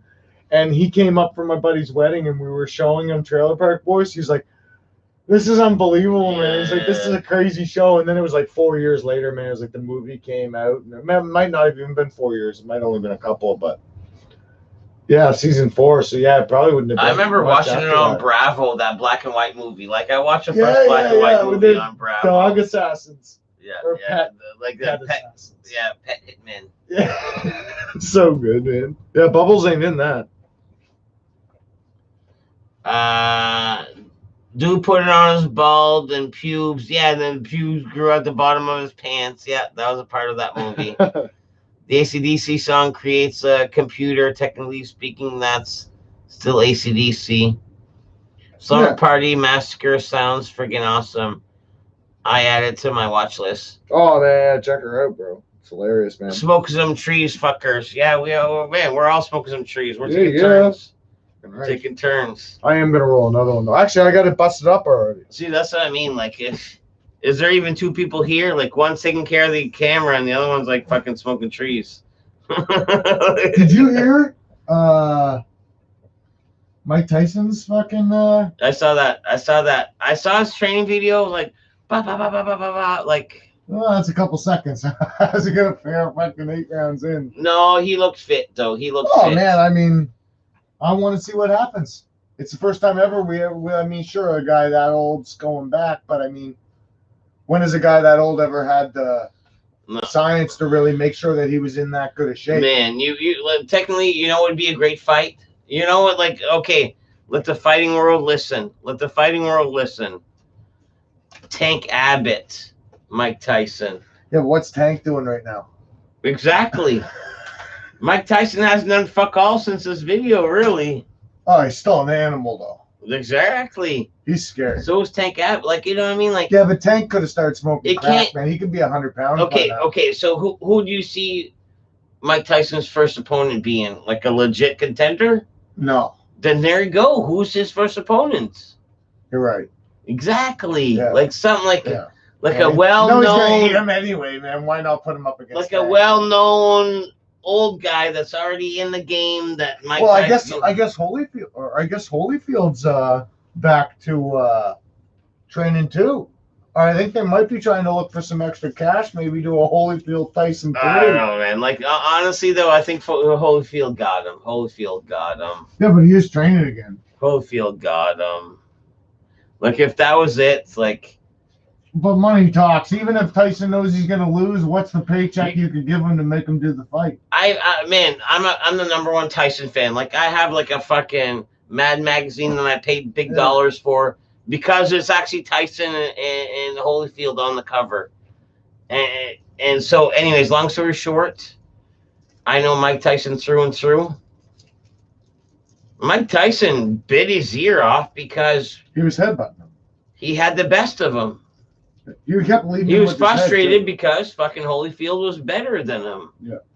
That was his first signs of frustration ever in a fight. He neutralized what he was trying to do, and he got frustrated. Yeah, he got frustrated. He said he kept trying to go in to get onto the inside, and he said that all Holyfield had to do was put his head down, and every time he tried to come in, he'd headbutt himself essentially. And he told him to stop, and he didn't stop because he's not breaking any rules. Stop running your head into my head. You know what I mean? Yeah. And then he bit him. Yeah, bit his ear off twice. He chopped out a ear twice. Man, the best is the slow-mo when you see him face over the shoulder where he almost like he doesn't just go. It's like it almost looks like he goes. Man, comes in and grabs it. I got my ass. Well, I didn't get my ass kicked. I wouldn't even call it that, but let me call it a spade a spade. It was right around that time, a little bit after that happened. And anyways, I was in a new town working at Miramichi. I was at the Opera House. And out-of-towners, man, they had all the women's, like, attention. Because you're out of town. You're fucking... Fresh piece. So anyways, I was that guy having a great time. Fucking I'm Mike Tyson. I'll bite your ear off. Joking with that joke and having a good time. So anyways, I'm leaving. And I said it to one last group of people at their car. and this guy didn't say one thing to me, and just fucking cold cocked me, just smash. And you know what happened? I jello legged. I went down. I got right back up. And I just kept walking, and like this all happened. Like I'm walking behind my buddies. My buddies are like 10 feet in front of me. I try to play around right before we leave. Boom! I don't get knocked out, but I jello legged, and then I'm back up, and like I didn't mean anything like to do with him. So I'm, hey guys, wait for me! Jesus Christ! Yeah. You know what I mean? And at that point, I was maybe like 30 steps away. Yeah. It's like I don't even know what's going on, but my brain is telling my legs to escape the situation. You know what I mean? I was at the strip club years ago now, like years ago, and as I was walking out, Buddy was wearing a fedora. Yeah, you're gonna say something. You're gonna have to say something about that. Yeah, so I walk by. The lights are on. The lights are on. They're telling everybody to get out. I'm a ham sandwich, man. I walk by the guy. He's wearing a fedora. All I said was, "Man, Joey Jeremiah. That's an awesome hat." Joey Jeremiah. Nope, that's all I said. Hey, man, that's an awesome hat. You know what? As a result of that, I got me a broken front tooth, man, and he punched me down into the bottom level of the strip club, man. And when I got back up, I didn't even know what was going on, but I walked right to the door and just got the fuck out of there, man. I was a little sour, man, because, you know, he did take a chip out of my tooth, but I got it all fixed up. But still, it's like, yeah, that's a compliment. I've never been punched for giving somebody a genuine compliment for, hey, buddy, nice hat. It's 2 o'clock at the strip club. If you're not expecting a drunk guy to compliment you on your fedora, why are you at the strip club? That's what I find silly. Like, you know what I mean? Like, to me, like, Buddy, like, stepped out of his car, came around without saying a word, and I thought he was going to laugh with me, maybe start a conversation, blah, blah, blah. I'm not from around the place. But no, just like, unbeknownst, just one puncher. Because then I'm like, oh, wait up for me, guys. This guy's an idiot. Oh, it just punched me. Fucking sucker puncher. Well... yeah, I guess so. It's a great tactic if you think you're going to lose. Because, like, in my opinion, most people, before they fight, they fucking get in each other's face for a second. Man. You pretend you're going to get into his face for a second. He's going to come up on you all hard. You're going to get into each other's face. And the second you get the opportunity, boom! Right underneath the old jaws. Just fucking boom! Right up underneath, man. Fucking, that's your best chance. If Buddy's like this tall, you got to do something. You're not going to kick him in the balls. You know? I've been in a bunch of fights, and honestly, I'm a nice enough guy that, man, I've been into multiple, but I'm a nice enough guy that realistically, that's just drunk people picking on us like a shorter fella. Like, you know what I mean? Like, yeah, I mean, like all the people I wish unwell. Yeah, maybe 1 or 2 is one of those, but yeah, the most of them is just like, and I'm a happy-go-lucky guy. I'm just like, I don't know, just the drunk guy, just want to pick on a fucking someone, and I'm the someone. Like, you know what I mean? Like, so, like, I'm not huge by any means at all, no means at all. But until I was about 27, I only weighed between 135 and 140 pounds, like my whole life. That was what I weighed. The amount of times I got picked on at the bars was retarded. I gained a little bit of weight. Nobody says nothing to me, man. Because I don't care. I've already been knocked out a million times. What's the worst you're going to do to me? You're going to hit me in the head. I'm going to wake up. I'm going to be fine. Getting knocked out is better than not getting knocked out. You don't feel pain when you get knocked out. I'd rather get knocked out than get a couple shots to the nose. Oh, dude. People are pieces of shit, by the way, if they hit you in the nose. Look at that fucking beautiful nose that's been corrupted. Dead poop. That is a fucking George Washington. That is a more George Washington. Yeah. Well, I wasn't born that way. Yeah. Somebody tweaked that fucking schnoz. Man, one of the times I wouldn't even call it a bad trip because it was just a long fucking crazy trip on acid. Yeah. I fucking told off a few people tripping, and then for some reason they're like super pissed off. And my retreat, instead of putting my dukes on, is I like put myself in the sleeping bag because we were like camping out for like Our Lady Peace tickets. Yeah. And so yeah, they fucking kicked me for a while. But man, technically it's almost like I snapped out of it, where that the total blank out, and all I remember is like snapping back into it. It's probably more, like you said, they might have knocked me out. They might have kicked me in the head first, and then the rest didn't matter, because all I remember was when I snapped out, it was like, dude, man, I'm kind of sore everywhere. Like, you know what I mean? Yeah. Like, it's weird too. It's like when and my buddy was like, yeah, dudes were kicking you. Yeah. If you were awake, that would have hurt a lot more. Yeah. And my balls hurt too. Like, you know what I mean? They got me there. You know, they probably knocked me out, It's and like they got me there. Have you ever fainted? Yeah, I fainted a couple So times. you wake up on the ground and you feel fine. But you would think if your body went dead and your head hit the ground, that you would be a little messed up. But I used to faint all the time because I had low blood pressure. I used to faint. No, man, you're wrong. That wrong faint, you hit your head on the wrong thing, you're done. Dead. Man. But I used to wake up and not even have any pain at all. I know I rocked my head. Remember, was Scotty the time where he, like, I don't know, did like a fake feint throwing into the wall? He smashed his head into the shoe rack? Yeah. And me and fucking Digby fella there, yeah, we had to fucking patch up his head, man. Like, that was a fucking open gagoosh. Like, you know what I mean? Like, pretty sure I saw his skull. I'm pretty sure I saw his skull. And he was still even stubborn about our makeshift, like, it's like, man, dude, like, hey, get serious. We're like, dude. We're either going to the hospital or keep this patch on your head. It's like, I'll keep the patch on my head. And then like 10 minutes later, the patch is off. It's like, no, the deal is you gotta go to the hospital with the patch. Like, patches off. I was like, you fucking idiot. Like, you know what I mean? Like, geez Louise, like you have no idea.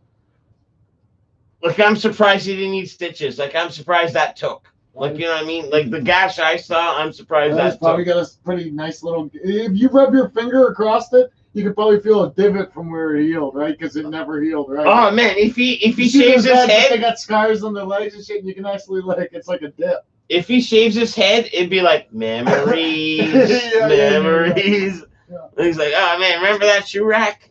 He told me about that the next day. Oh man, that was a man. I was like, you're a clown. Bro. I saw his skull. Like, that should have been a hospital fucking wound, and even then he didn't take it seriously. After I fucking, you know what I mean, like, first aided training him, because I'm fucking deep first aid trained, dude. Yeah, I think it's funny when he'll get like that, but like if I'm like Scott, listen, and fucking stop, he'll still be like his toe look, he'll be like, what? And I'll tell him, he'll be like, okay. All right, let's go back a little bit. Rick 2 saying Tank Abbott looked frail as shit, so he couldn't do Mike Tyson. Lennox Lewis is training too. Ooh, so a bunch of old timers are coming out. Yeah, boxing's getting popular again. Do you know any self-defense moves? Legendary Gaming. I'm kung fu trained. I know this one here. Pretend you're gonna come at me. Don't break my cigarette. Oh, you go like that. I thought you were gonna go. Remember that when you were a kid, man? You'd be like, I'm gonna go like this, and if you run into this, it's your fault. Yeah. And then Lisa is like, I'm just gonna kick. yeah. Self-defense moves. Not with the knife. I know some knife ones. WLG, dude, I love Tank from back in the day. He'd be fucking destroying Tyson. Putting those boxing gloves on alone would be the end. See, that's what I mean. WLG is in my head too. Because back in the day, okay, Tyson was a Tyson, Mike Tyson. I thought he meant Tyson Fury. I was like, no. Mike Tyson was the greatest boxer ever. Like, let's not take shit away from, like, fucking Wayne Gretzky. Like, you know what I mean? Like, he was the best. Tank Abbott, back in the day, he was the best, strongest puncher with those gloves. technically you put Tank Abbott and Mike Tyson together, they could have been half a chance. They could have been like, you know what I mean? Like, I think Tyson would have lit him up. I think only because like only you put because, Tyson in a UFC fight. Only because I don't think Tank really trained. I think he was more like just a guy who was doing it for a paycheck. You know what I mean? Tyson's a fucking weapon. He was a strong brawler. He had his kicks in there. He had a super chin. I don't know. You remember when he was on Rogan and he was right. saying that Cuss took him to like a psychiatrist to just tell him, you're an animal. You're a fucking crazy. You're gonna murder everybody. Nobody can whatever. And then Rogan's like, should they ever tell you how to turn that off? He's like, no. Yeah. I was like, oh shit. Man, I watched. It was like this like fucking montage video of all his first fights. He is an animal. Like, dude, like these guys are clearly knocked out. And Mike Tyson, like in his first fights, a lot of like 15 first fights, he pulls off like the fucking 1-2 cheap shot. Get away. Oh, he's so good. 1-2 cheap shot. Like, and I'm saying cheap shots. Like the guy's already out, he's on his way down, and the ref is touching him. 1-2 cheap shots. One thing I like to bring up too with Tyson is a lot of fighters, they had the advantage of being taller than Tyson. So right off the bat, anybody who knows anything about fighting, the taller guy can keep the shorter guy at bay. You know what I mean? And the shorter guy wants to get in real close to the tall guy. I'm just gonna get this fucking chart out there. So, go ahead. So that the tall guy can't really utilize his reach. You know what I mean? So that was what Tyson specialized in. He specialized in getting in close, rocking the shit out of your stomach until you lowered your elbows, and then he caught you with the right hook and put you to sleep. You know what I mean? And that was like, he could just punch you probably with your hand in front of your face and knock you out. But did you see the viral Jeff Goldblum lookalike street fight? No. That new street fight gone viral? I love Jeff Goldblum. It's Jeff Goldblum lookalike guy. It's like a straight street fight. And like two guys, and one guy's like a tall, lanky guy, and the other guy's got no shirt. And it's like almost like a pow pow. And then the tall guy's like kick, dazes them. And then he does like a crazy like foot kick. And then dude's like, oh, geez Louise. And then oddly enough, the other guy's like, well, I'm gonna punch you here. And he's like, oh, I'm not gonna punch you. I'm gonna get my fucking distance. I'm gonna take my time. Boom, like breaks like fucking Buddy's fucking rib cage. And then Buddy just fucking waddles away. Like, just like, almost took the time to just break his ribs, right? It was awesome. I'm fairly certain my comment was 100% misunderstood. Which one? Oh, okay. So maybe the WLG wasn't rooting for Tank. Dude, okay. I love Tank. Yeah. From back in the day. He would be fucking destroyed. Oh, he would be destroyed. Yeah, he would, yeah.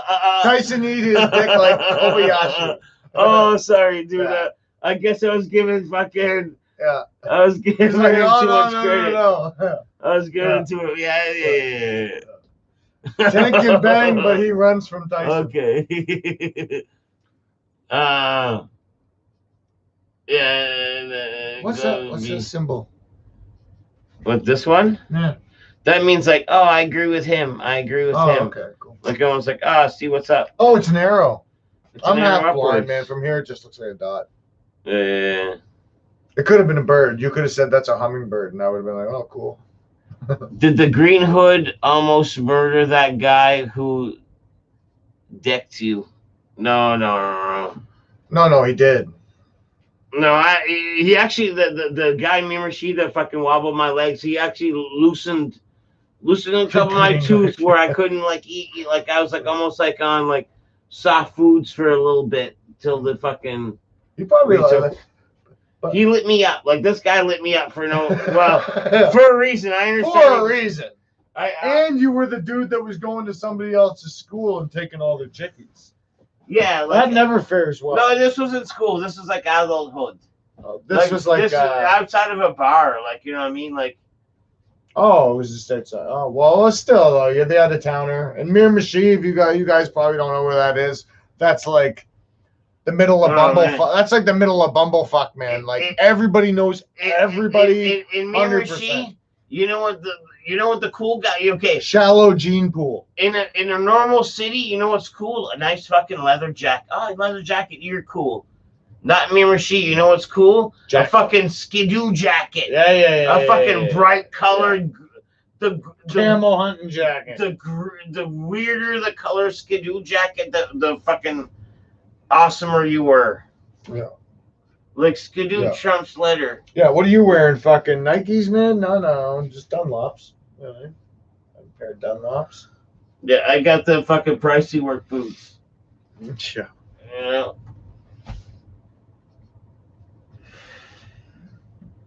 Oh, fuck, man. My back's killing me, man, from fucking sitting in the chair at my house. Know what I watched the other day? Wow. Team America World Police. That's an oldie. Yeah. But I got a...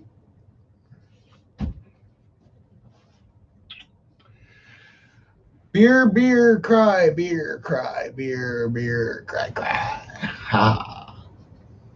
Compressiones. Hey, la compressiones. Hey, did you ever watch Breaking Bad? Back in the day? Man, yeah. You watched Better Call Saul? Yeah, I'm Deadly. I love it. I'm like current. Like I watch them all. Like I just finished off the last season there. Don't let me talk about it because I'll spoiler alert. Yeah, we don't want to spoil them all. I saw them all. Lingley's right into it too, eh? Better Call Saul is so slow, but it's a good slow. I felt the same way about Breaking Bad, honestly. When I first watched Breaking Bad, I started to watch the first season, didn't like it. It's the same kind of filming where it's like almost like it's almost I love those guys. But good. They are amazing at telling a story. Yeah. I mean, like the reason why Better Call Saul's like good though, even is because we know the characters. We just from like the other show, we just want to see their origins. But holy fuck! But he tells the story's amazing. It's so good. Even like the little hidden things that like if you watch those YouTube videos where they're like 50 things you might have missed that they snuck in there for you to see. There's a lot of weird stuff. Man, Tater, my favorite shows are like Oak Island and Gold Rush. And I'll watch a fucking 1 hour show in 20 minutes just because skip to the bullshit. Yeah. Better Call Saul and that stuff. You can't miss a moment. No, you can't. It's artsy and I like it. Well, one of the things I think of with like on why I like one of the things I think is great with the directors like is because not only is it a great story, but like the artistic meaning behind the show is fantastic. And so you remember in the first season, like him and Jesse, like when they're in the desert or whatever, and like he ends up getting lost in the desert, he's in his underwear, loses his pants. Yeah. He's waltz in his underwear.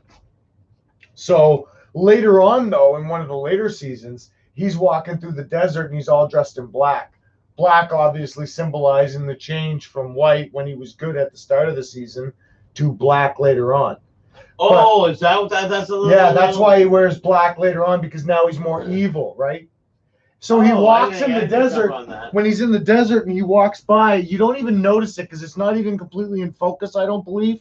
But there's a pair of pants that's on the desert floor. Those pants are supposed to be the pants of Walt when he lost his pants. So he's walking by all in black, all bad, walking by the pair of pants he had from when he was a little bitch. You know what I mean? In the desert, you know what I mean? Kind of like a cool artistic little contrast there of like whatever. I love that shit, man. Like I think that shit's cool. Yeah. It's just layered. Every time you watch it, it is layered. It's like you get something more, man. It's like the MCU, the Marvel Universe. I looked up NB's Most Wanted on number one. I looked up NB's Most Wanted online. Green Hood is number one. It's fucking Paul. Fucking Paul. Yeah. Come on. Paolo. He was investigated for almost murder. I thought he murdered the guy though. And you know what? Okay. Let's call a spade a spade. Here I am trying to dull him down, but let me hype him back up again. Because man, Paul is an interesting guy. Green Hood is an interesting guy. He almost got fucking stabbed one time, which was crazy. He was like talking to this girl, Not even talking. Like Paul's a friendly guy. Like Paul talked to a girl. No, I've seen him out and about. It's not like he would have been being a dink. Paul's talking to a girl, and they're friends. They've known each other from school, and he's like, "Oh." And anyways, the girl's fucking ex-boyfriend's there,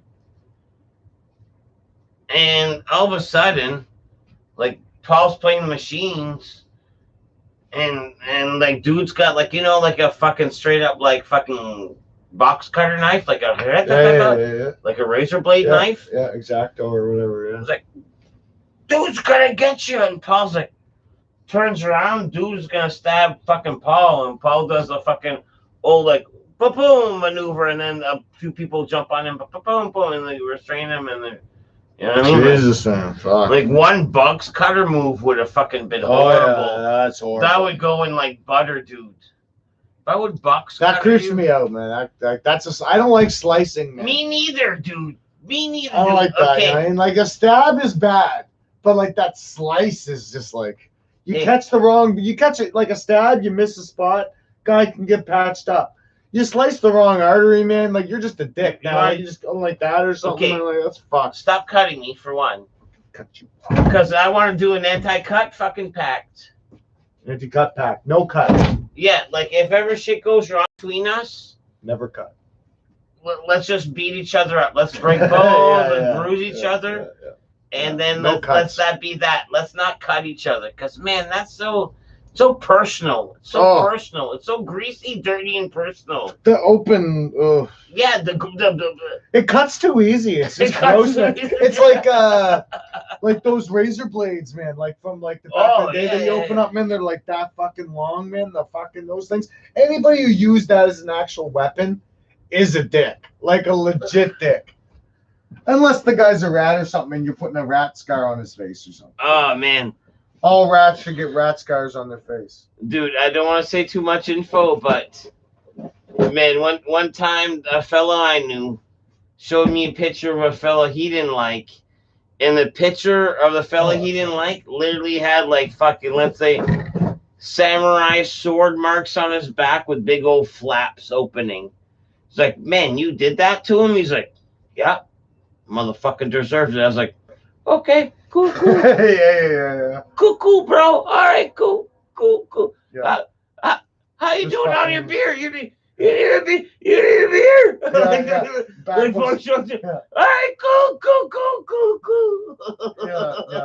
No, fuck, that's fucked up. Man. You remember back in when was that? A buddy, man, his head up cut here off was uptown? Dude, that's like part in relations. Like one samurai sword is a samurai sword. Like, let me wield the sword once, let me wield it again. You know what I mean? Fucking the sword will hack. Like, man, inevitably, when somebody gets a body part hacked off, what did it? Sword. It's all mainly from over. I saved a guy's life. Then there's like. Oh yeah, you told me about that. 2 girls and a gun. No, 2 guys, a girl, and a gun. Is that a TV show? 2 guys, a girl, and a gun. Yeah. That or some filthy porn video. 2 guys in a pizza place. Yeah. When I was little, I was terrified of that movie, Children of the Corn. Yeah, I hear you, buddy. Because of that scene where they put the deli guy's fat neck in the salami slicer. Yeah, man, that movie was fucking. That was not a good movie back in the day. That was creepy. I almost watched that this last October. I will get around to it this year. Yeah, you should check that out, man. Those movies were. They were like, I don't know. There was something about those back in the day. They were extra creepy. Nightmare on Elm Street. My brother used to make me watch those when I was little. Oh, I couldn't fuck around with that. Nightmare on Elm Street? Yeah. That was too much for me. That was like too much in my head. My brother used to scare me with the fucking, like, he'd wake me up in the middle of the night. He'd make me watch. Me and him would stay the night at my nan's at the same time. So no parental adult supervision. My nan's like, you guys just have at her. My brother's making me watch all these shows, man. We have to sleep on the couch and stuff in the living room. My brother's fucking scaring the shit out of me in the middle of the night, man. Fucking, he gets claws for Christmas. He gets Freddy Krueger masks. He's a little older than you, right? Oh, I'm like 5 at this time. So right. I'm scared to death just looking at the mask. I know it's him underneath, but I still think I'm dying. All right. your brother's my age, and what? You're a couple years younger than me, Yeah, right? I'm 36 right now. All right, perfect. Want me to tell you how much of a bitch I am? Let me tell you how much of a bitch I am. So back in the day, we're not even talking, King Square Theater? Yeah. And there's a shitty other theater? Yeah. Off in the distance? Paramount, and then the other one. Like, not the big one up by the DMV, the other one. The other one that was over on the other side, yeah. I went to that one to see fucking Ghostbusters 1. Yeah. So anyways, my mom's friend brings me and my brother to see Ghostbusters 1. And dude, we're about, 10 minutes into it. Slimer's in the courtroom scene, Slime in his shit. Like, I can't take it.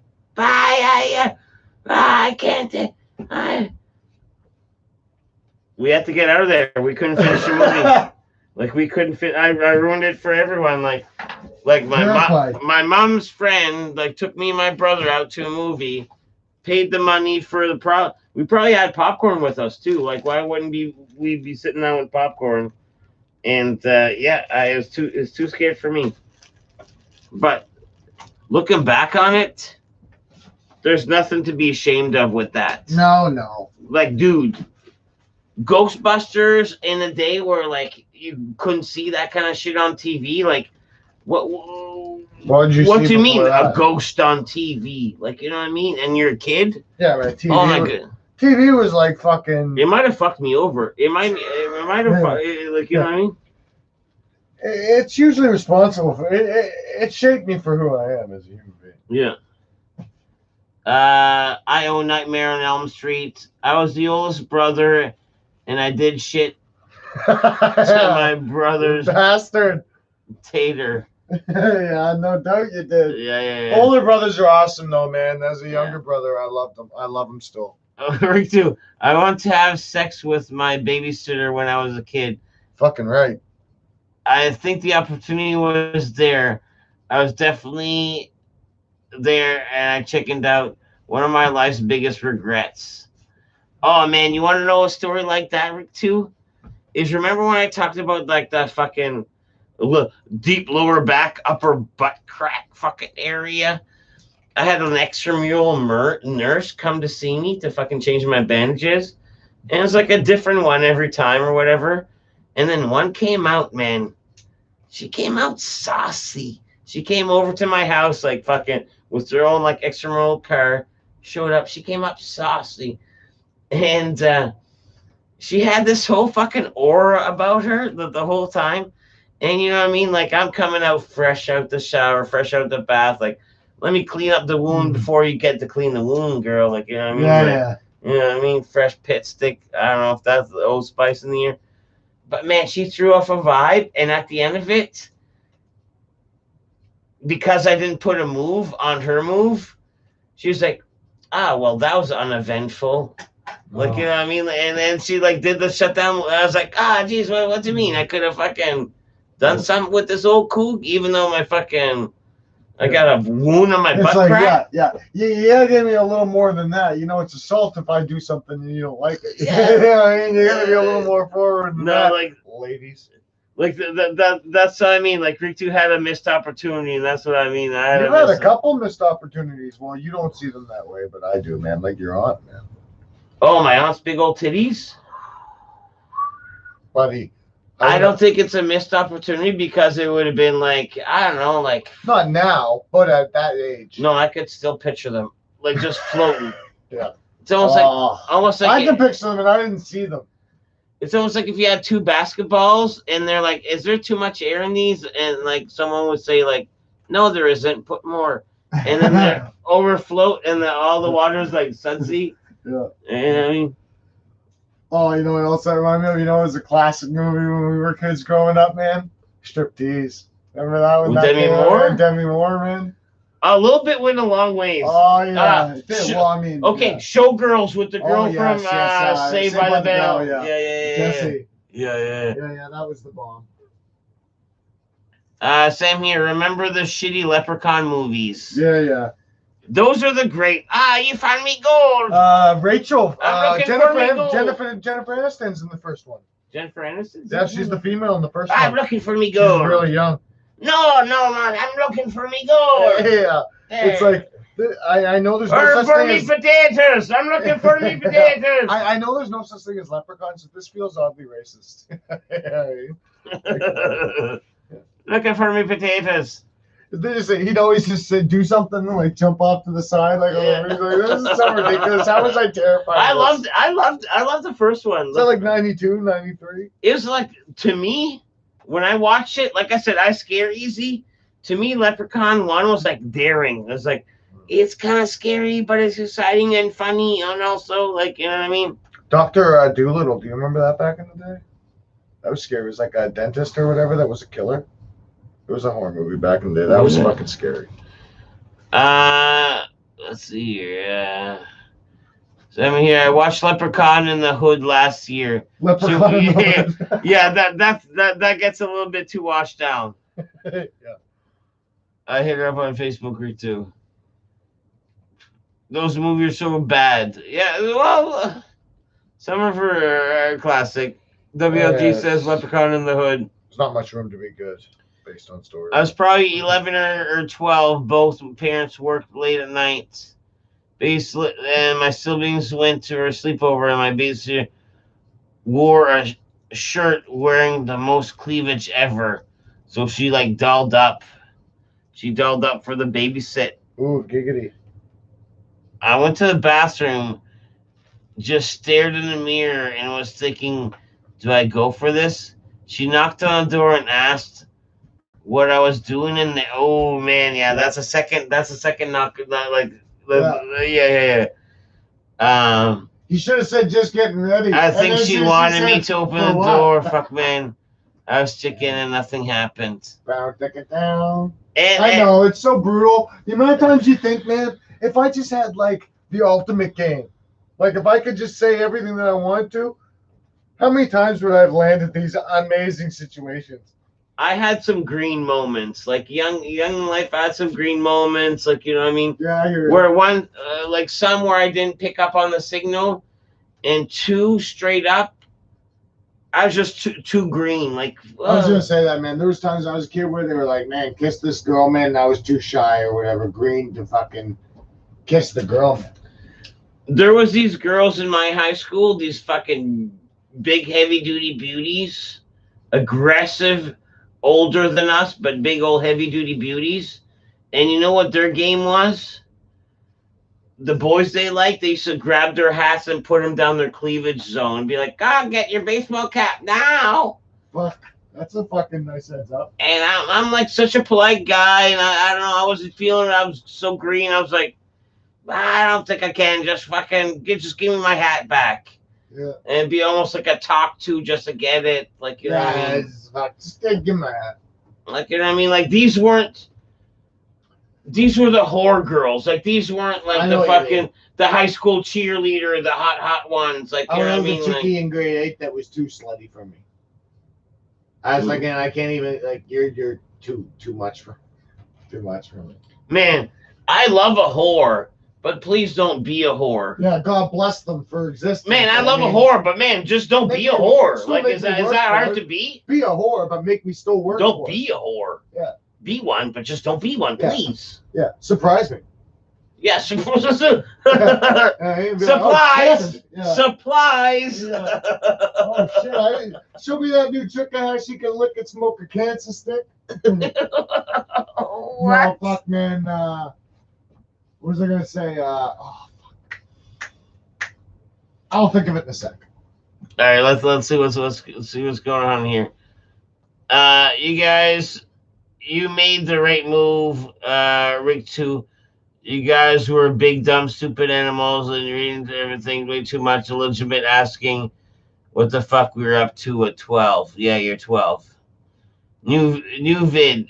Dead poop reads erotic stories. Oh man, I don't think I can. I don't think I can. Dead poop reads Scott's exotic stories. Man, I don't know if you know about French people, but French people are fucked up, dude. Like, I remember going to my uncle's house, like my mom's uncle's house. They had like velvet naked peoples on the wall, and like there's a whole library of like French people are fucked. Cartoon naked people, like barbarians and like swords. Their sexuality, man, is so like open, it's ridiculous, man. Yep. There's no joke that Montreal's got the creme de la creme. Yeah. And unlike some, I can keep away from my cousins. My cousins are beautiful people, but I'm sure they are, man. There's more people in the world. Like some people just seem to like the cousins. Oh man. Wink, wink, nudge, nudge. Don't elaborate.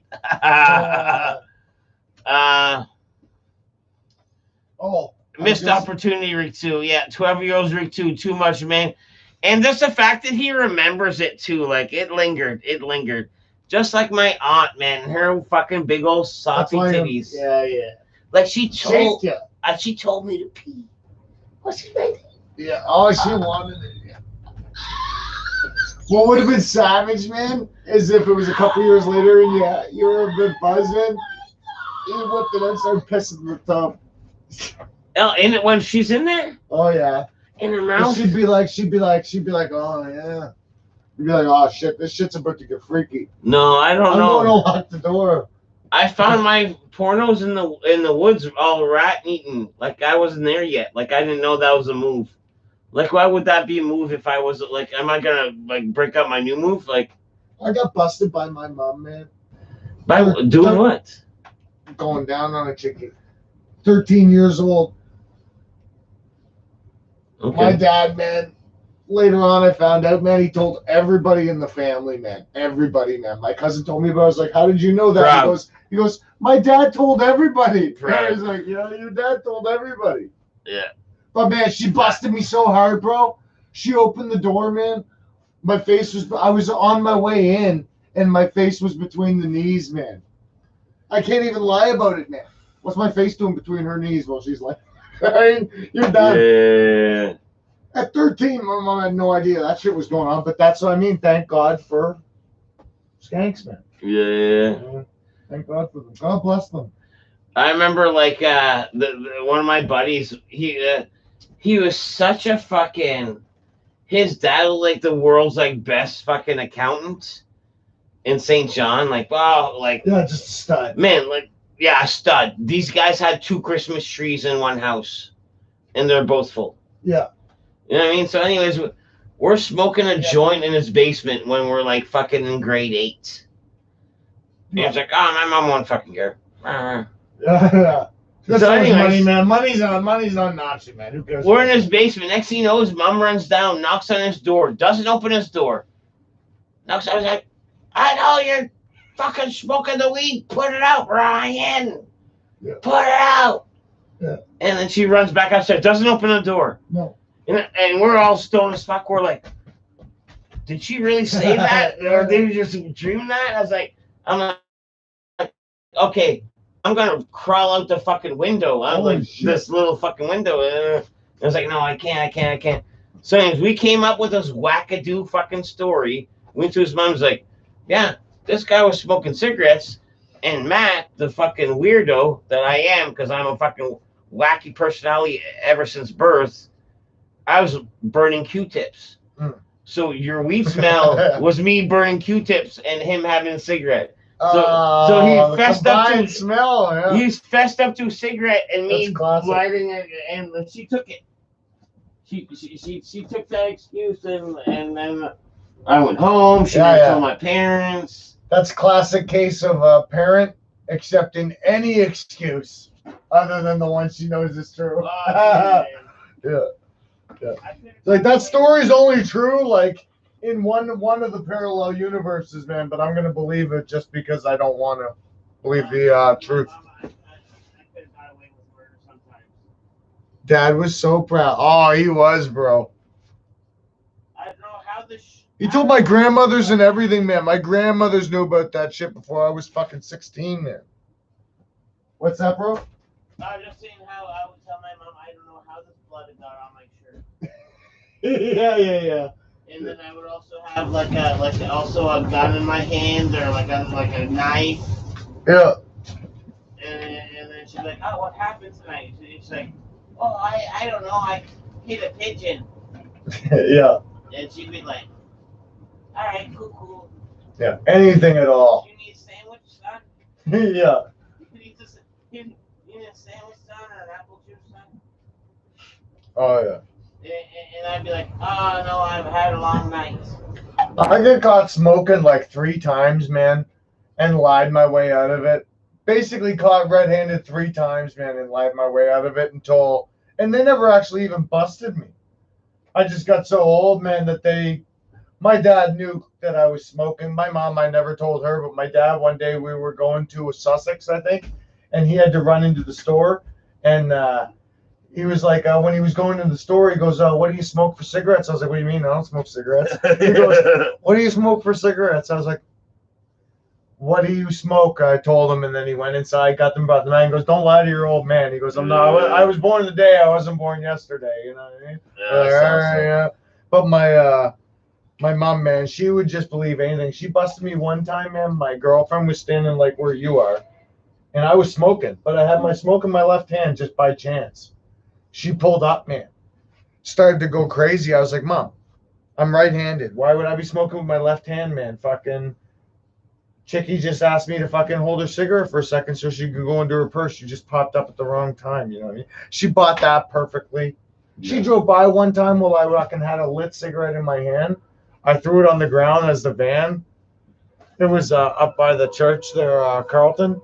Came driving by, man. She locks on the brakes, man. I fling the cigarette, man, and I start walking over to the van because I know I'm done, man. And I reach in my pocket. There's a napkin already rolled up like a cigarette.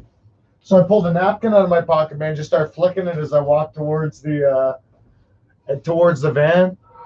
Yeah. She's fucking fuming, man. She looks out, sees a napkin. She goes, "Oh, is that what you had in your hand?" I was like, "Oh yeah." Fucking, it's a little more longer than that, but basically she bought that. I can't believe the bullshit she bought. Like today, this week, my mom don't want to see me smoke. Yeah. Even if I catch it, I threw it out, like, because I would dare even to finish it. But try to get it.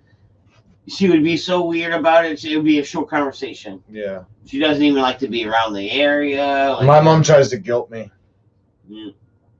I quit smoking, so fucking I'd be around for you guys, and then you guys start smoking. It's like, Mom, man, fuck. I'm trying to quit, settle down. I bet you if I made some decent edibles, I bet you my mom would be game. I think it'd be like, let's convince her that the smoking, because she's against smoking it. Okay. So let's let her eat it, and she'd be more probably game. I think what's happened to a lot of people is let me get stoned with my mom. Let me get stoned. It's got to be an eye opener for a lot of people that were completely naive to it. You know what I mean? There's those hardcore churchy people that to them it's heroin. You know what I mean? Yeah, call my mom one of those. So then the government legalizes it. Some of those people had to have been swayed a little bit though. Okay, maybe it really wasn't as bad as I thought it was in my head. If the government's willing to fucking sell it, you know what I mean? Maybe I can try an edible here or there. I mean, there is people that still think it's the devil, but I know a lot of people that have at least tried it. In an edible form, let's get her some gummy bears and let's dose my mom one of these days. Get her on camera. Oh man, I'd love it. Did you ever know anybody to dose a teacher, man? I knew a few times. I've heard of a few times of it happening, but I know one time that it happened for sure. And man, it was. Dosing was what acid back in the day? Actually, I know twice. Pop can of acid and I respected acid enough that I wouldn't unwillingly give it to someone. Yeah, me too. Somebody didn't. Fuck buddy up, man. Teacher. I know. I'm pretty sure I thought I got date raped one time without the rape part. So do I. Without the rape part. Yeah, me too. Yeah. Uptown. Yeah. But I also don't know if I am a lush. So if I'm out and about I wasn't at the most reputable club here. No, you hit the iceberg. Yeah. I'm running around the iceberg and shit. So I mean, I come in from a smoke, man. There's an Alpine sitting there on the side of the bar, man. I really don't care, but I don't care. I don't care at that point. No. I'm a little bit more wise than that. I know what my drink is. I'm really not. But there's been a couple times where I went from 0 to 60 way too fast, and I don't ever really I get to a point and I ride that out for basically multiple beers. I could basically ride this out to probably about 15 beer, and then after that, it gets a little more sloppy, and then I can ride that up to about 30. But you don't want to deal with me anytime after 30. I don't don't know. No, you don't want to deal with me after Gremlin, man. After midnight, just feed me and put me to bed. I did 20, and I was trying to quit before 20, and Eatman got me going. Yeah, kept me going. Fuck your ass up. But on a nice summer's day, man, I could do more than 20. But oh yeah, like, you know what I mean. But the 20 I did the other day on Cinco de Mayo, it was. You felt that the next day? No, it wasn't bad. No. I find these Coronas are great. Yeah. A little heartburny, yes, heartburny the next day. Not hungover, a little heartburny. Yeah. Acid refluxy. Yeah. Acid refluxy. Refluxy. Not a word you hear every day. I have a bunch of stories like this. Dad was so proud. Edibles can make you meet the devil. Them shits will fuck you up. Man, same here. I do agree. All right, so I was prescribed medical marijuana early on. And so anyways, I got my prescription and this and that. And then one of my buddies, I found out, well, I didn't find out. So anyways, long story short, he had it too, and he had cancer. So his thing was like 50% off. So he's like, man, I'll get you whatever thing you want. And I was like, man, let me get the best. Let me get the best there is to offer. And there's these thing called Phoenix Tears, like a straight up super potent THC in a syringe. And I was like, get me 2 of those. And man, they're like $50 a syringe. And I got 2. So anyways, with his price was half off. So like $25. Anyways, you're supposed to take a size of a grain of rice. Like a size of a grain of rice of this bloops. So anyways, I have a cracker ready just to dull the flavor, and I go blop, and I took that, man, and who said it? Yeah, Sam here. That edible I took, that Phoenix Tears, that way too much of a dose, was like an acid trip, and it lingered forever. It lingered longer than acid. Like, it lingered longer than acid. Like, you know what I mean? You know, you have, like, some depression and anxiety and stuff? I have PTSD, and do you blame it on, like, do you not blame it, but do you really think that there was, like, a drug experience that kind of, like, kickstarted it? A drug that kickstarted it? No. Because the first panic attack I ever had was on salvia. That shit, have you ever done that, man?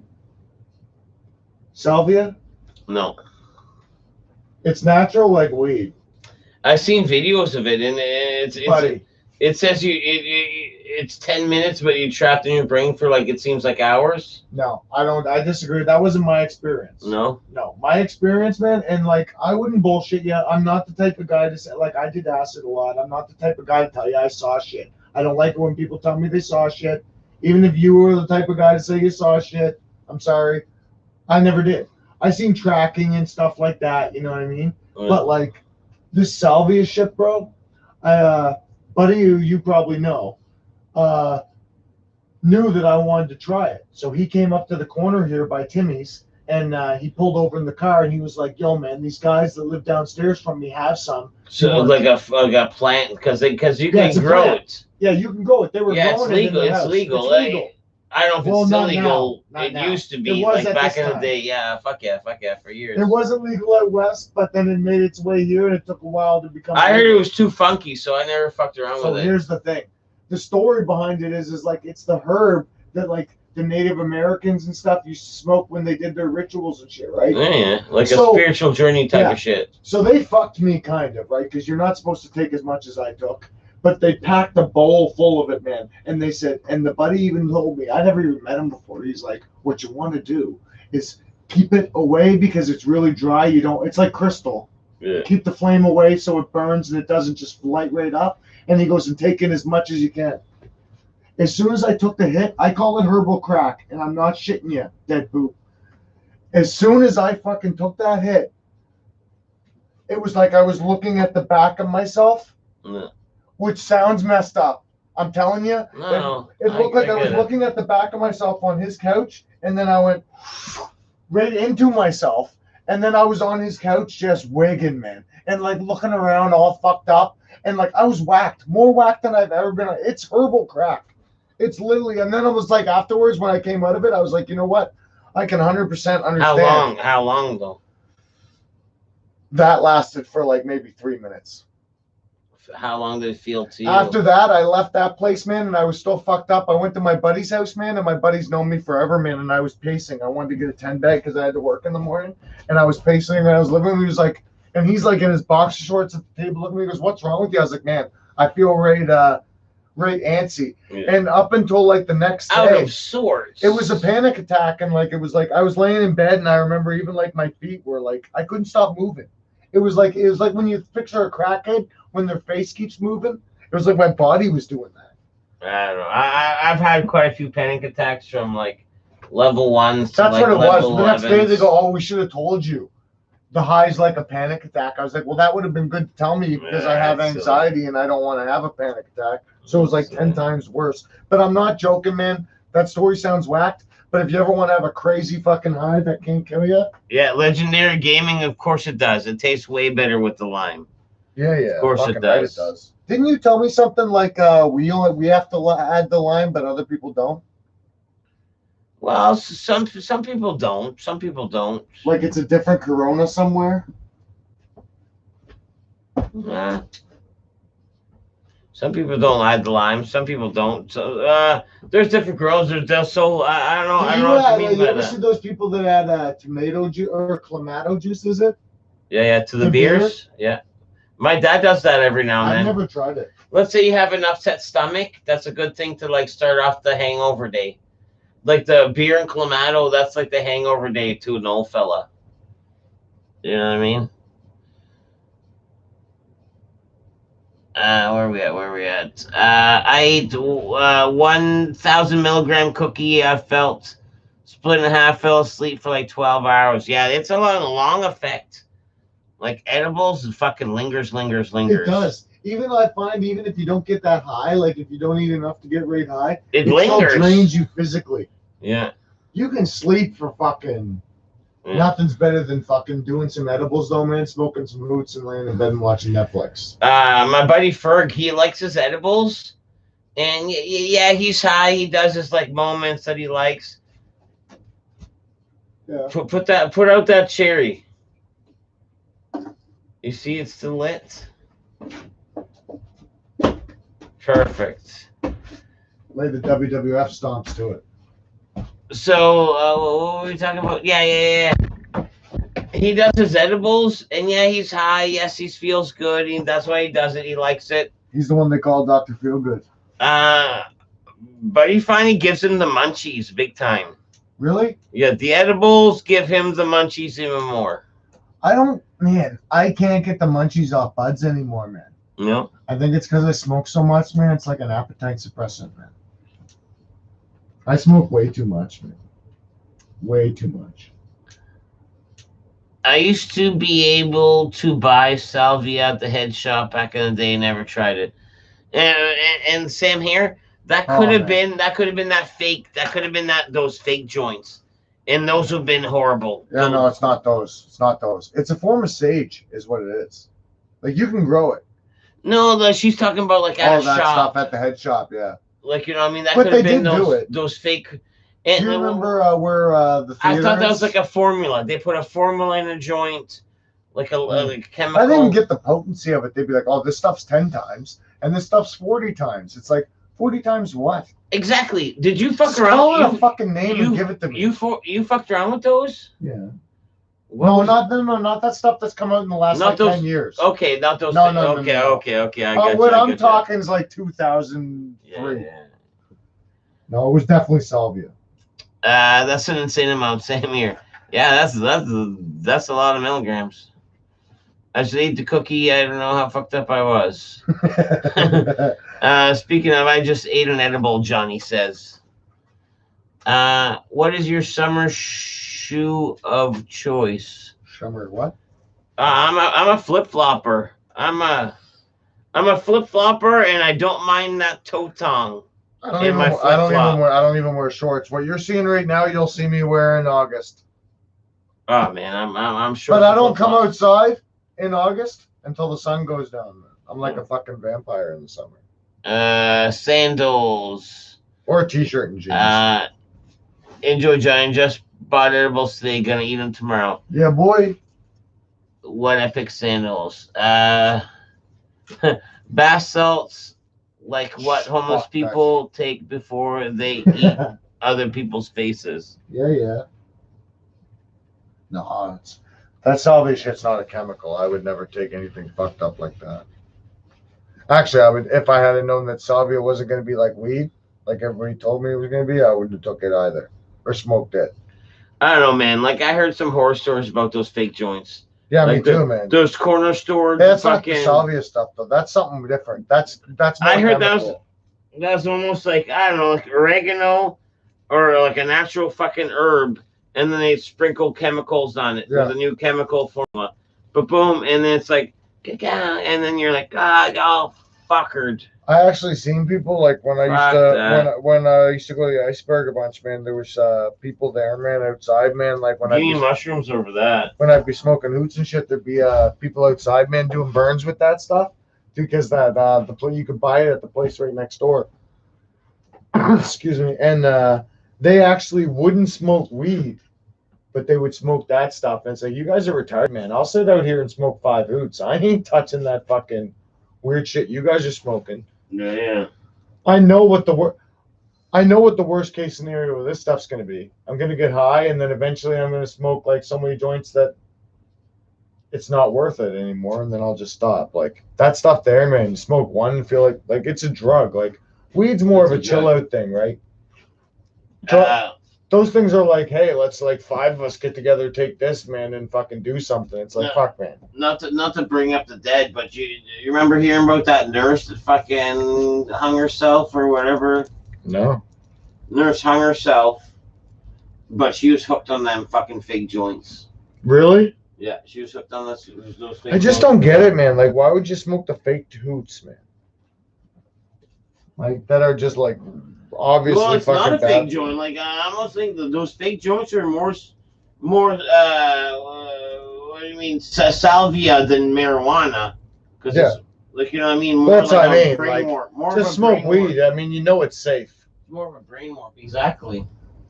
That's the main reason why, like, most people start smoking it so young is because they hear, wait a second, you mean no matter how much of it I smoke, there's nothing bad that can ever happen. Once they hear that, it's like, well, yeah, I'm definitely going to try it then. Why wouldn't I try it if nothing bad can ever happen? You know what happened when I was young? You know what put me in the cool zone when I was young? I was that geek that played Dungeons and Dragons. Yeah. And guess what? When you're playing Dungeons and Dragons, you're playing with older kids. Yep. And these older kids got me like weed and booze and this and that. So a lot of the Dungeons & Dragons guys smoked weed?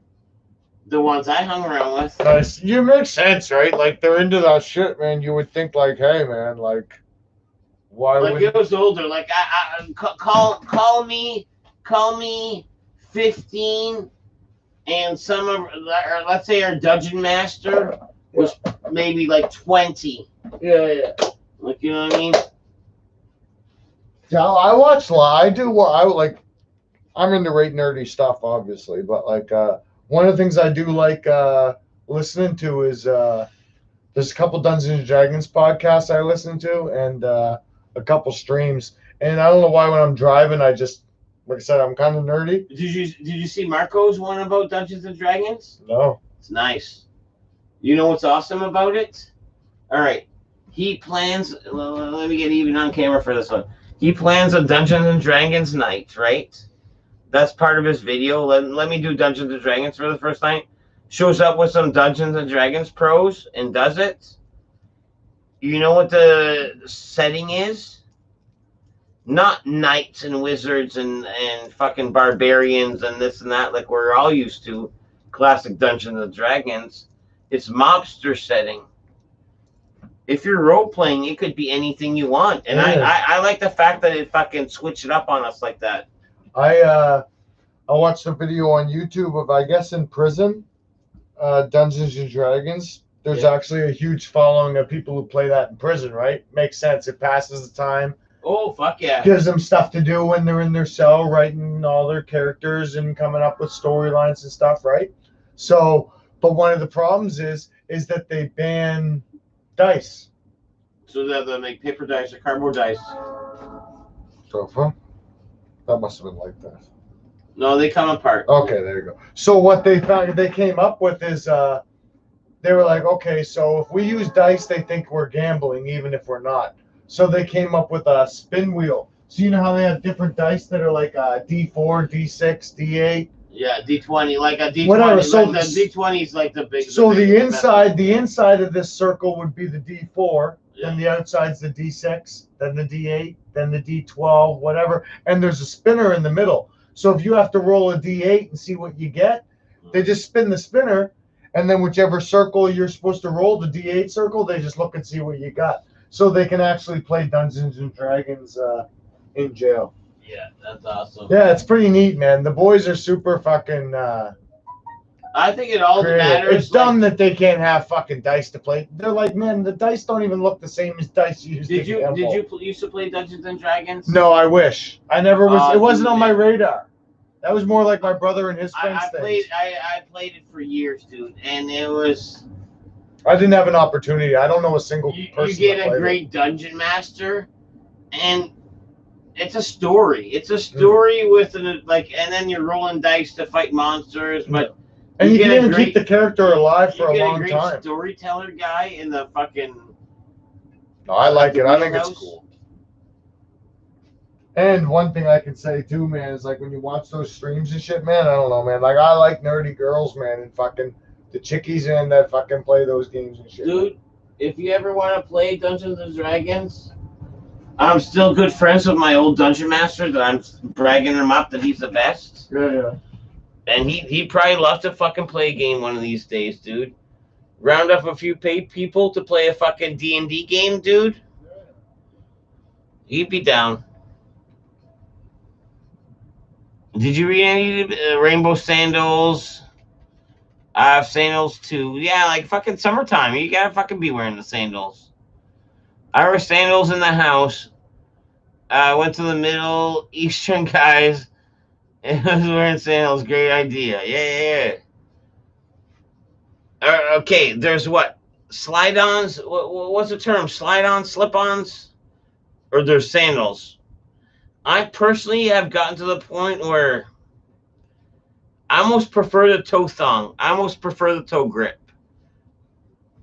I find you get a more athletic sandal if you have a toe grip.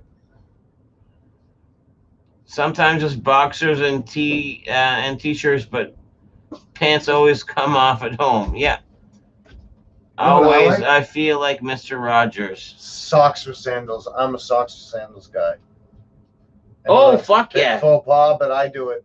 Man. I don't see what the big deal is. Best of both worlds. If your feet are cold. My feet?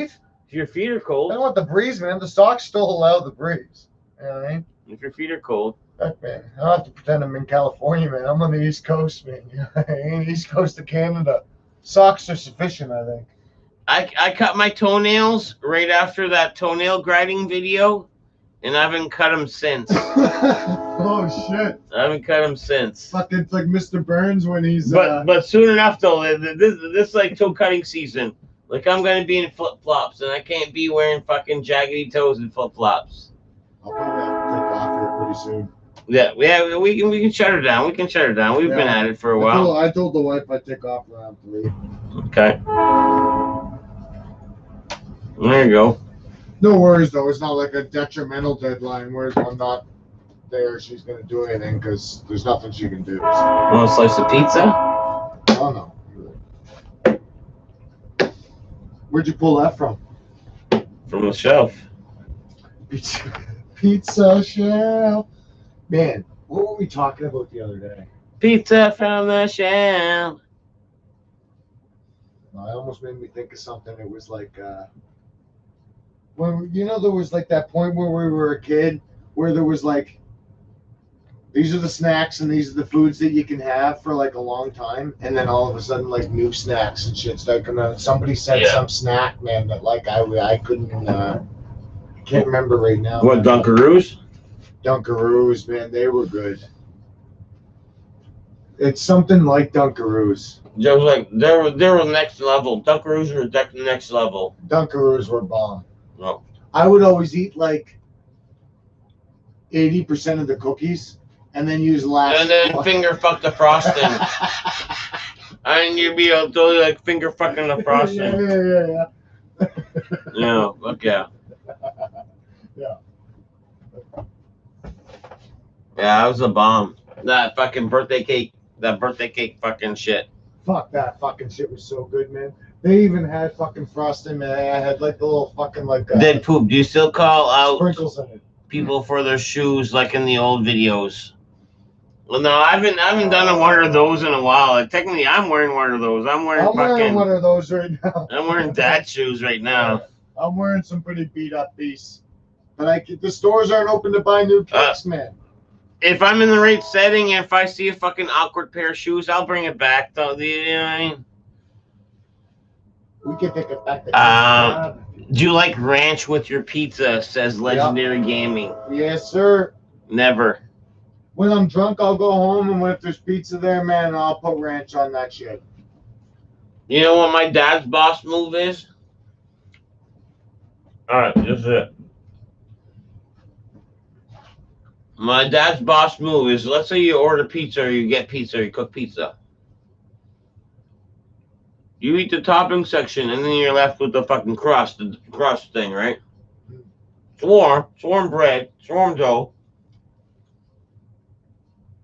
He treats it like bread.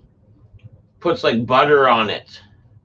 Like when he's at his crust, he'll treat his crust like if it was like the best bread in the world. Oh, like he's at like waiting for his meal at a restaurant. Yeah, he'll put butter on it and just eat it out. Like to me, it's like, oh man, that's like, fuck man, not bad. Enjoying it. That's enjoying it. Personally, I don't eat the crust. If I eat pizza, I don't eat the crust.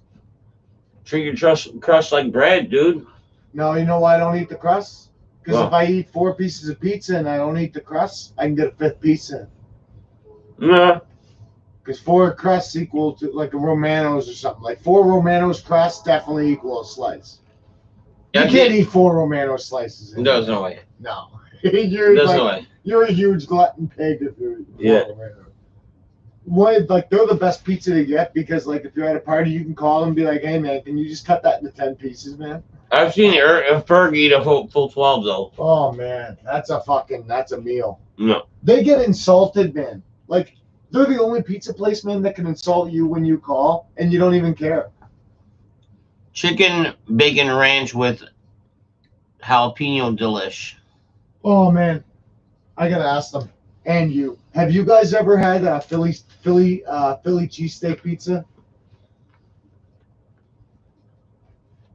Philly cheesesteak pizza? Yeah. It's the best pizza. I don't think that's on my radar. It's so good, man. My boss got it one time at work, man. We went halfers and we get a deal at work, man, on a certain night of the week. If we put a promo code in, 50% off. So my boss goes, this Philly cheesesteak pizza is deadly. I was like, all right, let's get that fucking shit, man. Yeah. All it is regular pizza cheese. Underneath the crust, though, where the sauce is, man, it's like there might even be some sauce. I don't think there is, though. I think it's all provolone cheese underneath that. And on the top is like steak and shit and like onions and stuff. But when you eat it, man, it's so fucking good, man. From where? We get it from, I think, Greco. Greco? Yep. Greco. All right. It's bomb. For all you guys that don't know who Greco is like our pizza place. It's like the most chained pizza going, almost like the legit like local chain. Yeah. But it's not bad. It's not bad pizza. No, it's not bad at all. If you're drinking, it's fucking. It's Aces, and it's right by where most of the it's right by all the hubs, right? So it's, you call it, man. The boys, man, my buddy, his nephew, man, who's like 21, him and his friends, man, are always in the garage and stuff, like playing video games and shit, man. They call Greco, no joke, man, 3 times a day. Oh yeah, just getting there. 3 times a day, man. Just getting Easy. there. Oh wait, it's not Greco. It's not Greco. It's Domino's. Domino's is a cheap one. Domino's. It's Domino's. Okay.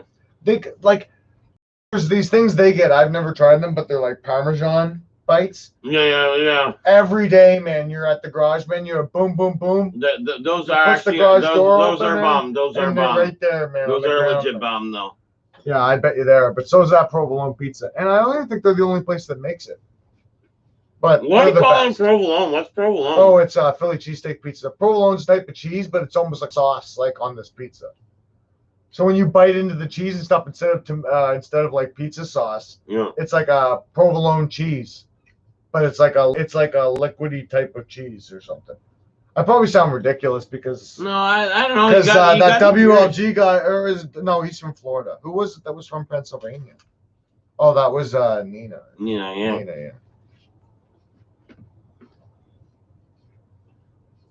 In Canada, all the family pizza joints are owned by Greeks. All of them. There is a lot of Greek-owned fucking. They know how to do it. Yeah, they're smart, man.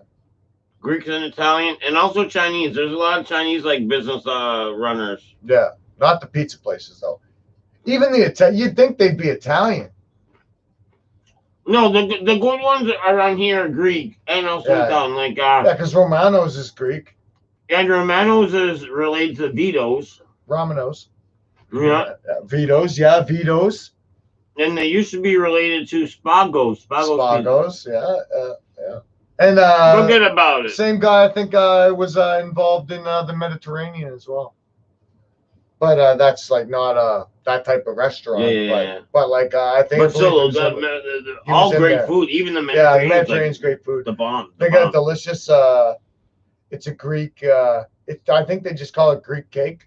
It comes in like a little styrofoam cup, man. Like, it's phenomenal, man. I don't even know how to describe it, man, because I've never had any other like cake that's like that. Greek cake. Greek cake, they call it, man. My dad's from the old Greek cake. The boys at work used to get a ticket, and they could order lunch.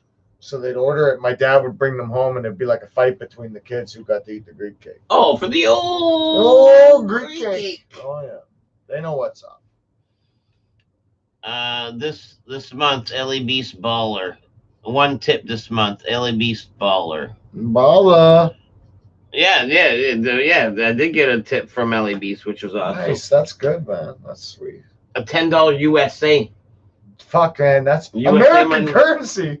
Holy shit, bro. USA money, dude. Holy fuck, that's real. That's worth more. You frame it?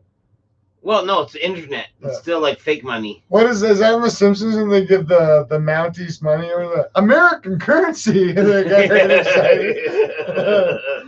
Fuck. Oh, God. In Canada, all the family pizza joints are owned by Greeks. The Greco-Romans. Yeah, it's true. Spoke too soon. Legend tipped $30. Keep taiter going for another half hour. The man is epic. So there you go. You've been paid, dude. You've been paid to stick around. Thank you, Legendary Gaming. The fucking man. This guy pumps weight and pumps cash. Legendary Gaming. He pumps weight, pumps gas, cash.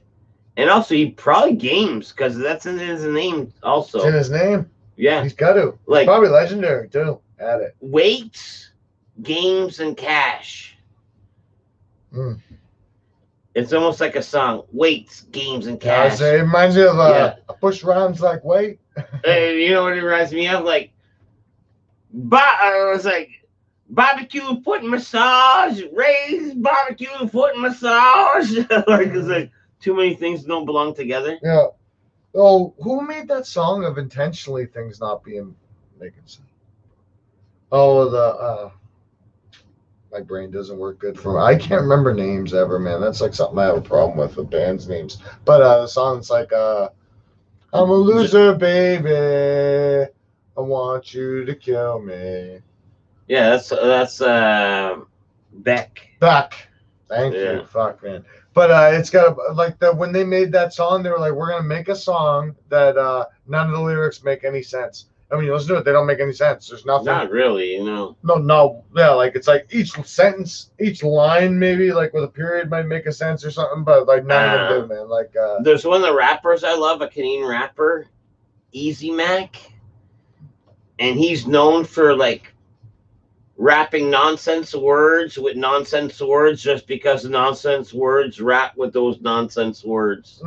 Not even making full sentences, like bananas and ananas with my fucking pan-ons and blah, blah, blah, blah, just like any word you just can do. words with words that don't even make real sense. Some guys will like and it sounds and dude, it sounds great because I'm telling you that's why they do it. Fan. Yeah. They're trying to show it like because that's why those Beck guys did that too. Because they were trying to show that like what we're saying is irrelevant. The music's so good that even though like it's great when the words are great. I got a 4 doors and a 4 boards and a 4 doors and a 4 score. Like, you know, like what was that? It's nonsense. Eminem does like rhymes like that, but they're like awesome. Yeah, no, he does it. He does it great. No, like he does it amazingly. Easy Mac is literally like just like words upon words, but it still sounds good. That's why I'm a fan. Yeah, that's cool. Motherfucking Doom, or I'm assuming MF is motherfucking, and I like that. Motherfucking Doom. Ma fuck. Tater might as well eat some pizza now. No, I'm good, buddy. Tater has to last until quarter after. Quarter after? That's why he's a legend. I can do 10. I can do 10 after. All right, that's we'll do 10 after, so I can be home at quarter after. I know Easy Mac. Away. He's got some good shit. Yeah, Papa Kale. Where's he from? East Coast? Yeah, he's from the East Coast. Classified's hardcore close to where we're from, man. A lot of people might have heard of him. My brother-in-law hung around with him one time, I guess. Yeah, man. Like not really hung around with him, just I was around him. Aerial rock is like that fast nonsense rap. I've really been chilling to Little Windex lately and Mercury's. Oh man, yeah, Papa Kale, boom. ASAP Rocky. I love it. I don't know. I don't know if that's what it means. Like just a weird kind of rock. Oh. Like no, it's like a rock music that has the. Oh, okay. It don't have to make sense for it to make sense, just as long as the fucking words just fucking kind of make sense. Oh, okay, cool. There's actually like a little genre for it now. Yeah, that's cool. Well, it's kind of like almost like metal kind of did that with like what's it like Cannibal Corpse, like the guttural vocals and stuff. Kind of like saying that, you know what I mean? Like we're not even fucking saying anything, man. Everybody just wants to hear the music anyway. You love music, eh? I like music, yeah. Like I find you watch a show like The Voice, right? Mm-hmm. With a good enough artist, they'll take whatever fucking song and they'll do a whole new rhythm and a whole new fucking thing to it. And man, sometimes it sounds better than the original. Like, you know what I mean? Like, oh yeah. You take a fast song, slow it down. You take a slow song, speed it up. Like, man, lyrics are lyrics, and they sound good either way. But like, fucking put some good. Yeah. It's that great. It's like it's the people that do it right, man. Like, there's lots of songs like songs that like classic musicians always do it too, like Stairway to Heaven and shit like that. Like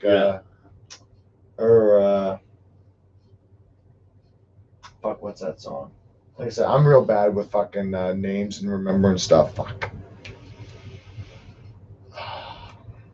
Whatever. But anyways, then in those songs that like when you first get into music, everybody plays. Yeah. Knocking on Heaven's Door. Knocking on. Like there's so many versions of like classic guys who have done their Bob own little, Dylan did it. yeah, like all their little renditions, Yeah. you know what I mean? Like fucking Guns N' Roses and all that stuff. Like other guys, I think even Kurt Cobain has a Zeppelin did, not Zeppelin. Jimi Hendrix did it. I think. and it's like kind of cool, like you know what I mean? Like, cause like each one, like you can legit have it's exact same song, but you can have a like. Because they're different, you can have a favorite, you know what I mean? Because it puts that little extra zing on it. Yeah. I love. What do you think about Miley Cyrus? It's just a smoke show. I don't care how freaky she gets. I don't care what she does. She can shave her head bald, man. I love her. The more you are a freak, But man, she's the more also I love her. talented, though, too, right? Oh yeah, she's super talented, man. Look at her dad, man. Her dad's Billy Ray, man. Jolene, Yeah. Jolene. That was a great song. He's a fucking stud in himself, man. Yeah. He made mullets cool, man. Most people would have thought that was impossible. Well, him and MacGyver. Oh, MacGyver was the original mullet. Like, that was a handy mullet. Right Well, there. my nan used to live just down the street from Langley. Yeah. But when we were kids, all the kids in the neighborhood would get together and we'd play like kind of like a war fighting, whatever the fuck. You'd have weapons. You'd be like, I hit you. No, you didn't. Blah, blah, blah. That crap. Yeah. But we'd all pick characters, man, right? And I can remember my brother and all his friends picking like Jean-Claude Van Damme, Arnold Schwarzenegger. But they'd be like, I'm the Terminator, Rambo, and all this stuff, right? And I was like younger than them. I'd be like, I want to be MacGyver. Yeah. And they'd all make fun of me right bad, man. But that was the show I watched, man. I loved that show. Yeah. MacGyver was the bomb. I was watching MacGyver when I got my first color TV.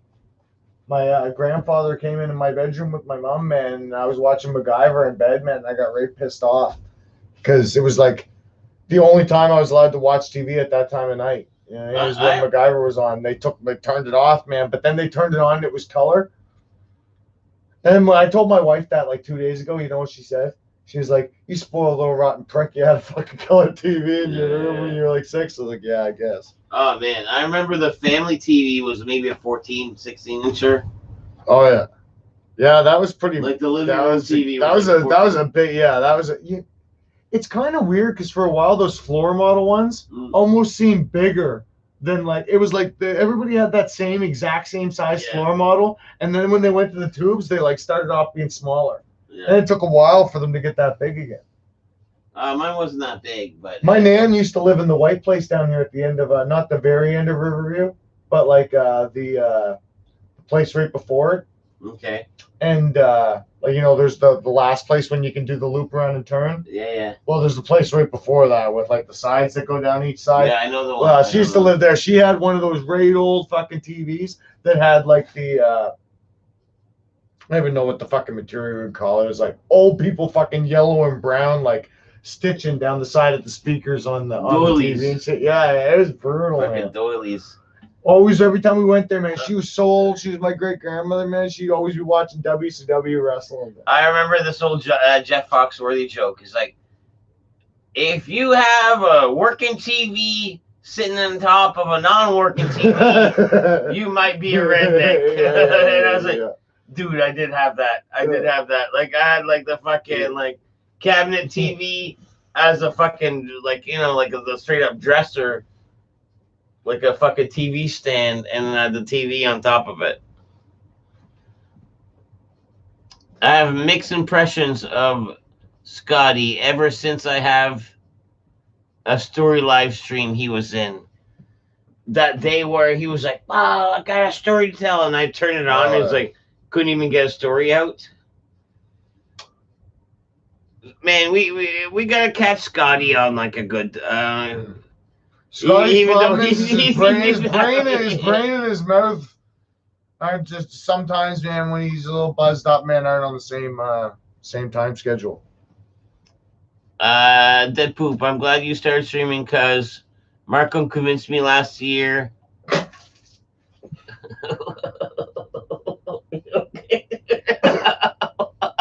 Yeah. Marco convinced me last year that everybody in your town was weird due to the nuclear plant, but all your guests are cool. Due to what? Well, I bet nuclear plant. Yeah, well, I mentioned to Marco, like, here I am talking about 10 sheets. Like, we all say 10 sheets. Oh, yeah. And they're like, my God, he says 10 sheets. And he's like, and I was like, man, there's LaPro over here, nuclear plant.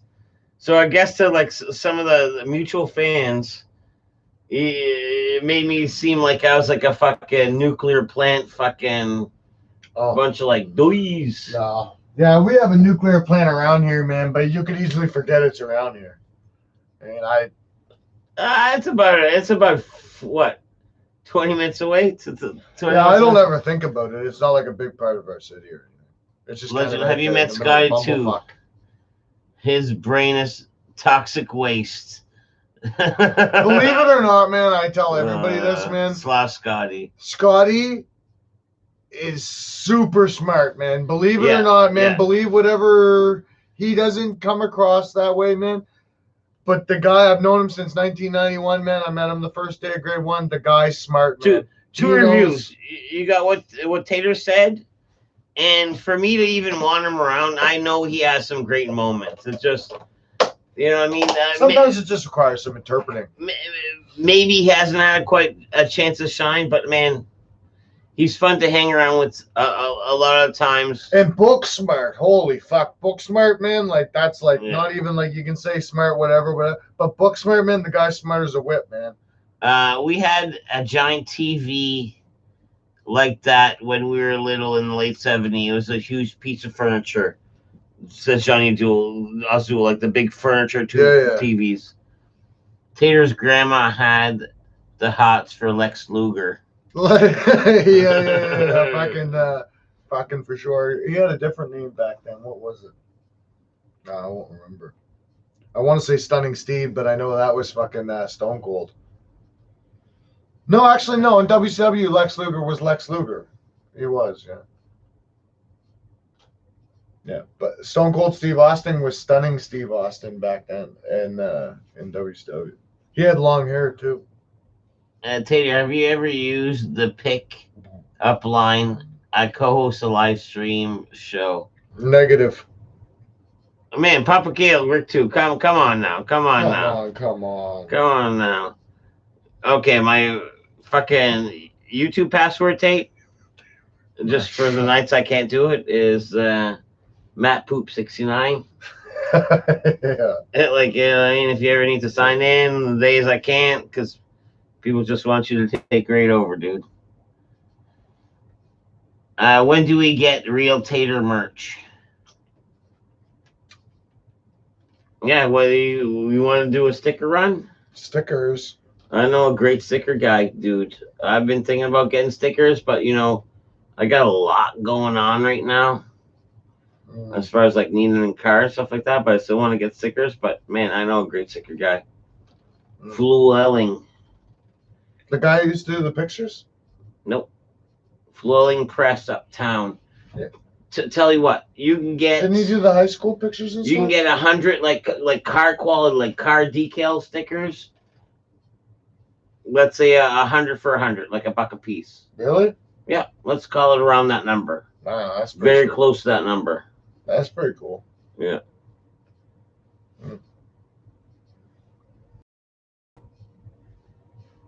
Good quality.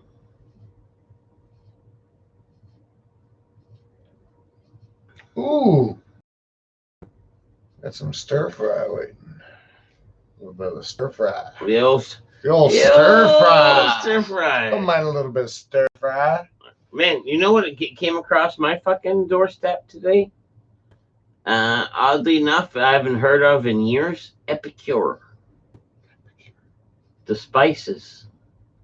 Remember back in the day where you're like, the spice party girl, the spice parties. Is that like an Avon lady? Yeah. She sells spices? Spices, yeah. Ooh. Look, I got a fucking like a gift, an Epicure gift, where it's like, all right, you want to make salsa? All it takes is like, let's cube up some tomatoes, cilantro, lime, and a fucking scoop of the spice. And you got the world's best fucking salsa ever in the world. Huh. And it's like a bunch of other stuff. Like, man, it's fucking Epicure. Boys are going off last. Do you like Subway? Pyramid scheme. Do you like Subway? Yeah. Do you like Chipotle? Chipotle sauce or whatever the fuck. I don't like it. I'm not a big. I'm not a big fan of it either. I don't like it. It's a weird. Mayo, I don't even get it. It's a weird mayo smoky. But apparently the boys were all going off, man, about like in the Discord there. They were all going off, man, about how they love fucking.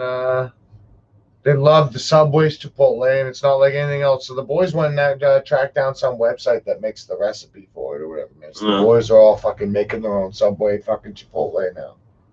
And that's a thing? Mm-hmm. I don't know. Not something I have to look up. It's going to be a thing. I'm going to make it a thing. What happened to Tom Green's bitch ass? Tom Green is a bitch. He's in extreme He may lockdown. or may not have burned my house. Tried to burn my house. He may or may not still be in here.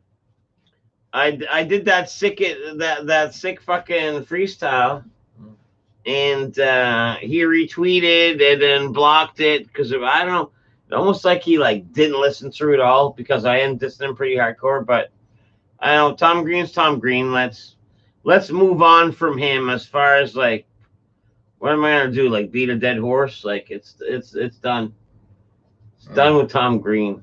Where'd that saying come from anyway? Beat a dead horse? Yeah, who's going on beating dead horses, man? What's the benefit to it? You ever seen fucking Star Wars? No. You ever seen the part where Luke Skywalker like sleeps in one? Or no, that's a tauntaun. It's not a horse. I only watch Star Wars 1. Sell the stickers for $10. That is some nice markup. I'll buy a sticker for $10. No. Stickers are like, I don't know, like nice little giveaways. Yeah, for sure. Tom is afraid to show himself around here. Yeah, Tom is a bitch. Like, you know what I mean? Like, who was it? Rick 2 was telling me that he did this weird, like, I just want to fire weird remix song. And then he took it off. Then he took it offline. He did have one pretty smart thing that he said on that Joe Rogan podcast, though, was toilet paper theory. About like why the whole toilet paper thing happened. Yeah. That was pretty good. So like Tom Green's theory on the toilet paper crisis is toilet paper's big. Everything else is small. So if you were to actually calculate how many rolls of toilet paper compared to everything else are in an aisle of toilet paper compared to all the other stuff, it's not that many. They take up so much room. So when everybody heard this quarantine was coming up, a few people, which ended up being enough. It was a brain warp. Yeah, it ended up being enough. They said, well, let's all go out and just get a bunch of stuff, right? And everybody went out and got stuff and go, well, let's grab a thing of toilet paper. So everybody grabbed one can of corn, one thing of toilet paper. But the thing is, nobody noticed all the corn going missing. When everybody grabs the toilet paper because it takes up so much room, now it's an empty aisle, which is shocking to a human. You know what I saw? So then they take pictures and then they make memes of it and all this shit we create, and then people go, holy fuck, everybody's buying up all the toilet paper. So then they run out to get toilet paper. There was no toilet paper crisis. I called the beef early, and I also called the pasta sauce. I saw the pasta sauce going quick. Yeah. Right now, man, at Wendy's, you can't even get a JBC, man. That's what we were talking about. Like, Johnny was asking, what's the latest regarding ground beef situation in St. John? No JBCs, man. We got the fucking Wendy's shut down. Yeah, and on Skip the Dishes, you can't even fucking. I don't even think they're advertising beef. No, it's all chicken. It's all chicken stuff. Chicken options. And potent. I would buy a pack of stickers and put them around town. Real Tater, Green Hood, and Joey Ground Beef.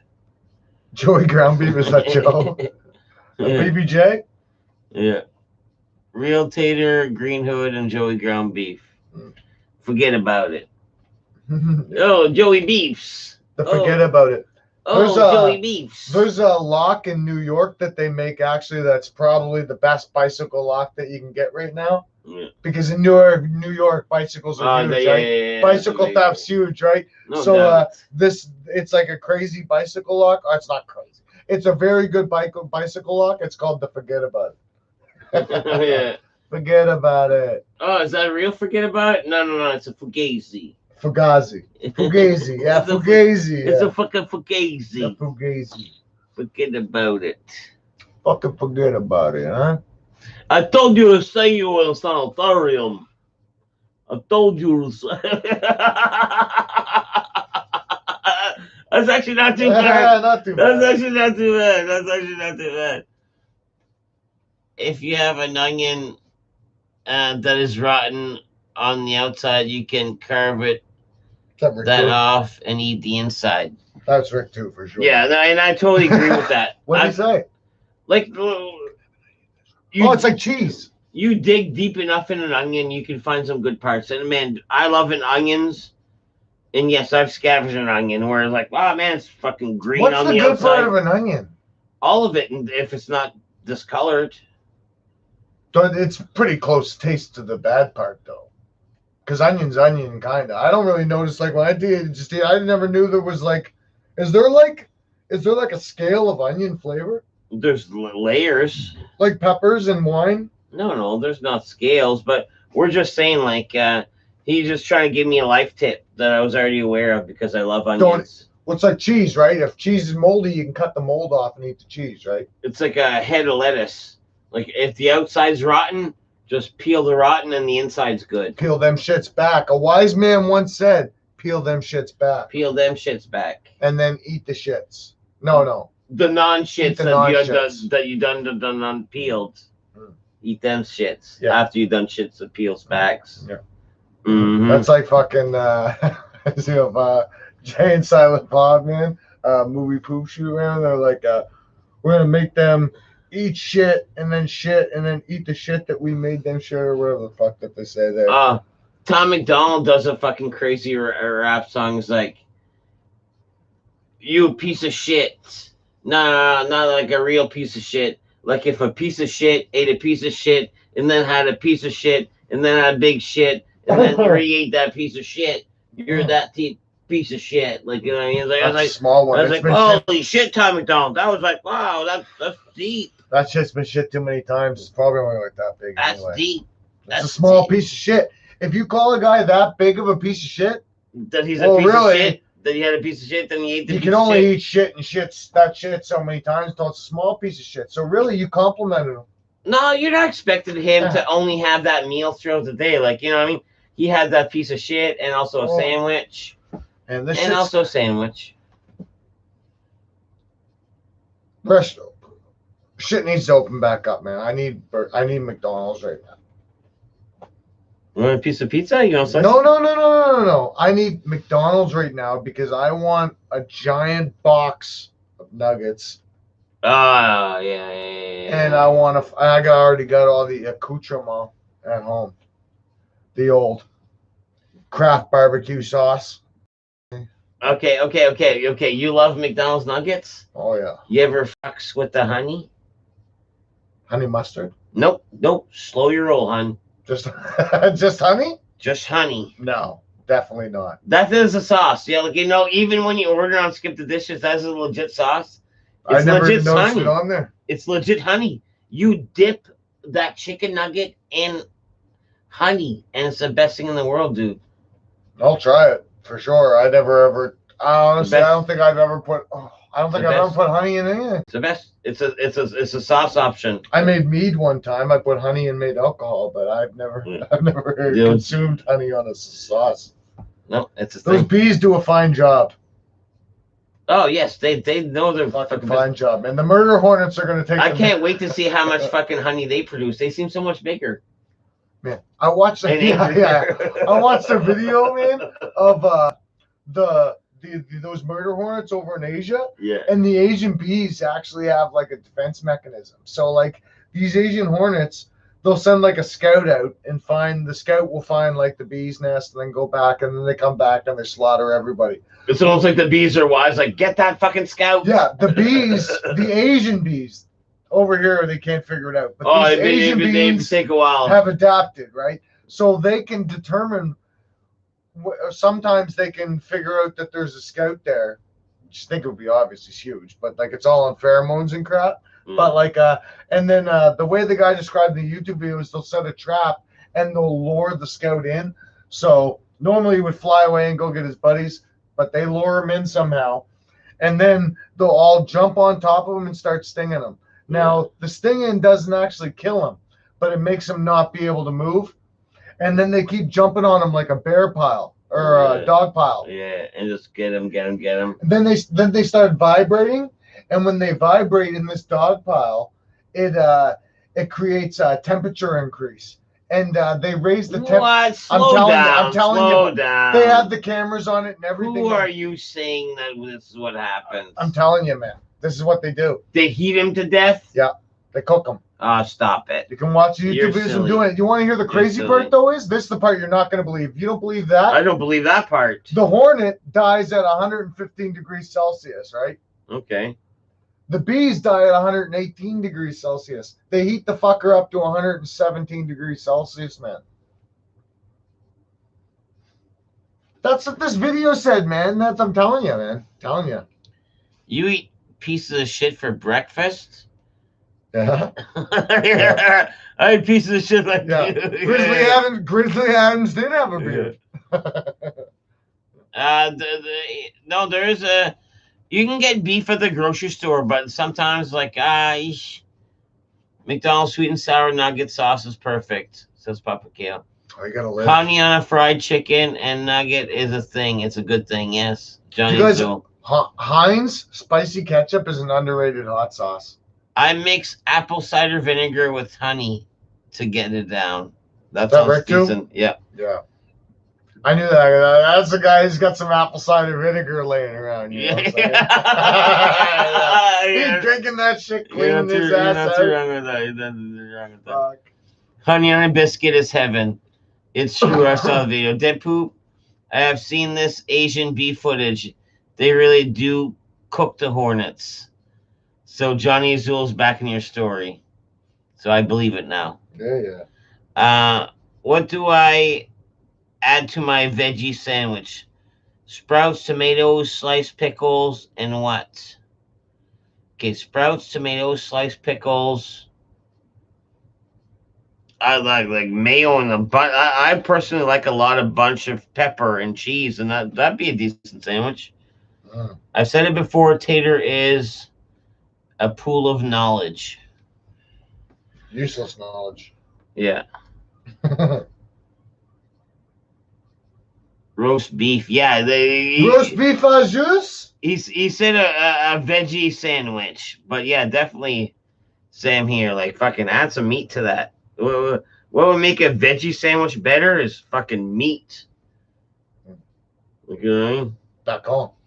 Some bacon. Oh man. Me and Ferg went up to his camp yesterday. What a shit show that was. It was funny, but anyways, we stopped like small gas station, all out to the countryside. And there, I was like, man, no one has sandwiches, and everyone's like, yeah. And then finally, someone had sandwiches. There's bacon in it because we're talking about bacon right here. Thick cut, cold bacon in a sandwich. I don't think it belongs there. Hey, no? No. Oh, I bet you it was those pork belly slices. Pretty much. It was like thick cut, like bacon pieces in a sandwich, like cold from a fridge. Like, you're not offering me a microwave to, like, no. No matter how you like bacon, like when you have bacon and eggs, in a sandwich, it's almost got to be crispy enough that when you bite into it, it breaks. Or else. I love my bacon crispy. Marinated portobello mushrooms. Portobello. Veggie ears. Portobello. Some portobello mushrooms. Spinach. Yeah, I could do that. Spinac. Portobello. Spinach. Spinach came out of nowhere, eh? I don't even disgusted, like it. Man. Hey, man, if you get it on like a sub, it's basically just another lettuce. It's a filler. It's just another leaf on the sub. When I go to Subway or any one of those things, lettuce, no thanks. Spinach, no thanks. You're just taking away, because I love vegetables. Like, I'll load up every other vegetables. Lettuce and spinach just take up room for no taste. Yeah. All vegetables are free. Veggie sub, $6. Yeah, all vegetables you want. Any vegetable you want. Yeah. Oh, that's all you want? $6. You know what I mean? So stupid. Fuck. Not to give Tom Green any more props than he deserves, that fucking house burning fucking cocksucker. But I saw him do a video that was fucking pure gold. He was like at Subway, and he had like, I don't know, like a 6-inch sub, and he's like, let me get more tomatoes. Let me get more onions. Let me get more of this. And it was like a foreigner making it for him. And he pushed the envelope till the sub was like this tall. Like, you know what I mean? Like, yeah. And this, you know what? I used to do the same thing up at Champlain here, man, the store, the corner store. Kathy used to run that shit. And I used to go in there and I'd be like, she was always so generous with the candy, man. Like, candy, you're supposed to be like 6 cents for a 5-cent candy or whatever back in the day. You give her like 50 cents and you'd be like, hey, Kathy, can I get, I'll just get fucking Blue Whales and Twizzlers, right? And then she'd just grab handfuls because she didn't want to count them and stuff. Didn't matter, right?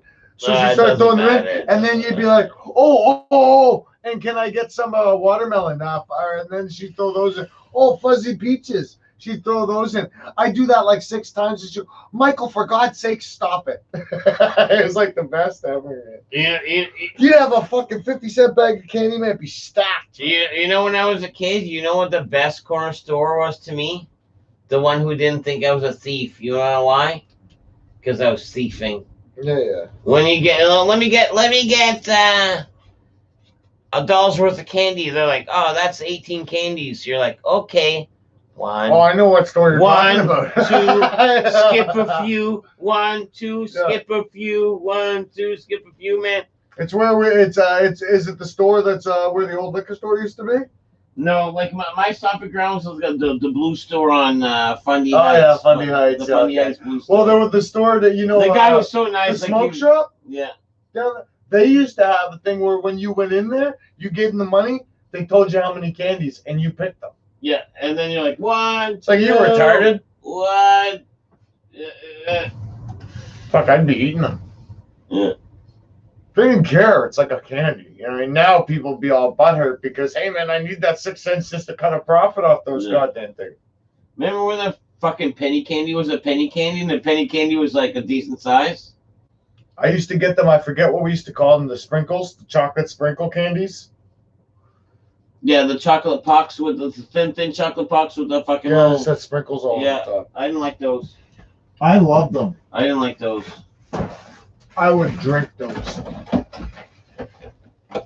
Not me. It was like, oh, let me get the little and Whoppers, peach bites or the fucking whatever bites. Oh, those things were deadly too. Those little peach bites, man. Yeah, those things were awesome. They even had little tiny watermelon slices, I think. Yeah, that was later. Yeah, watermelon was like. I think now you have to buy them in like a bag. Like you have to actually buy the little bag, and I don't even know where the fuck. I haven't bought candy from a fucking corner store in so long. You can technically get maybe like, I wouldn't even call it penny candies, but you can get them at the fucking freak lunchbox, I think. Oh yeah, I think so. Yeah. Them small ones. You want to read the last comment and sign off? Sure. It's your show.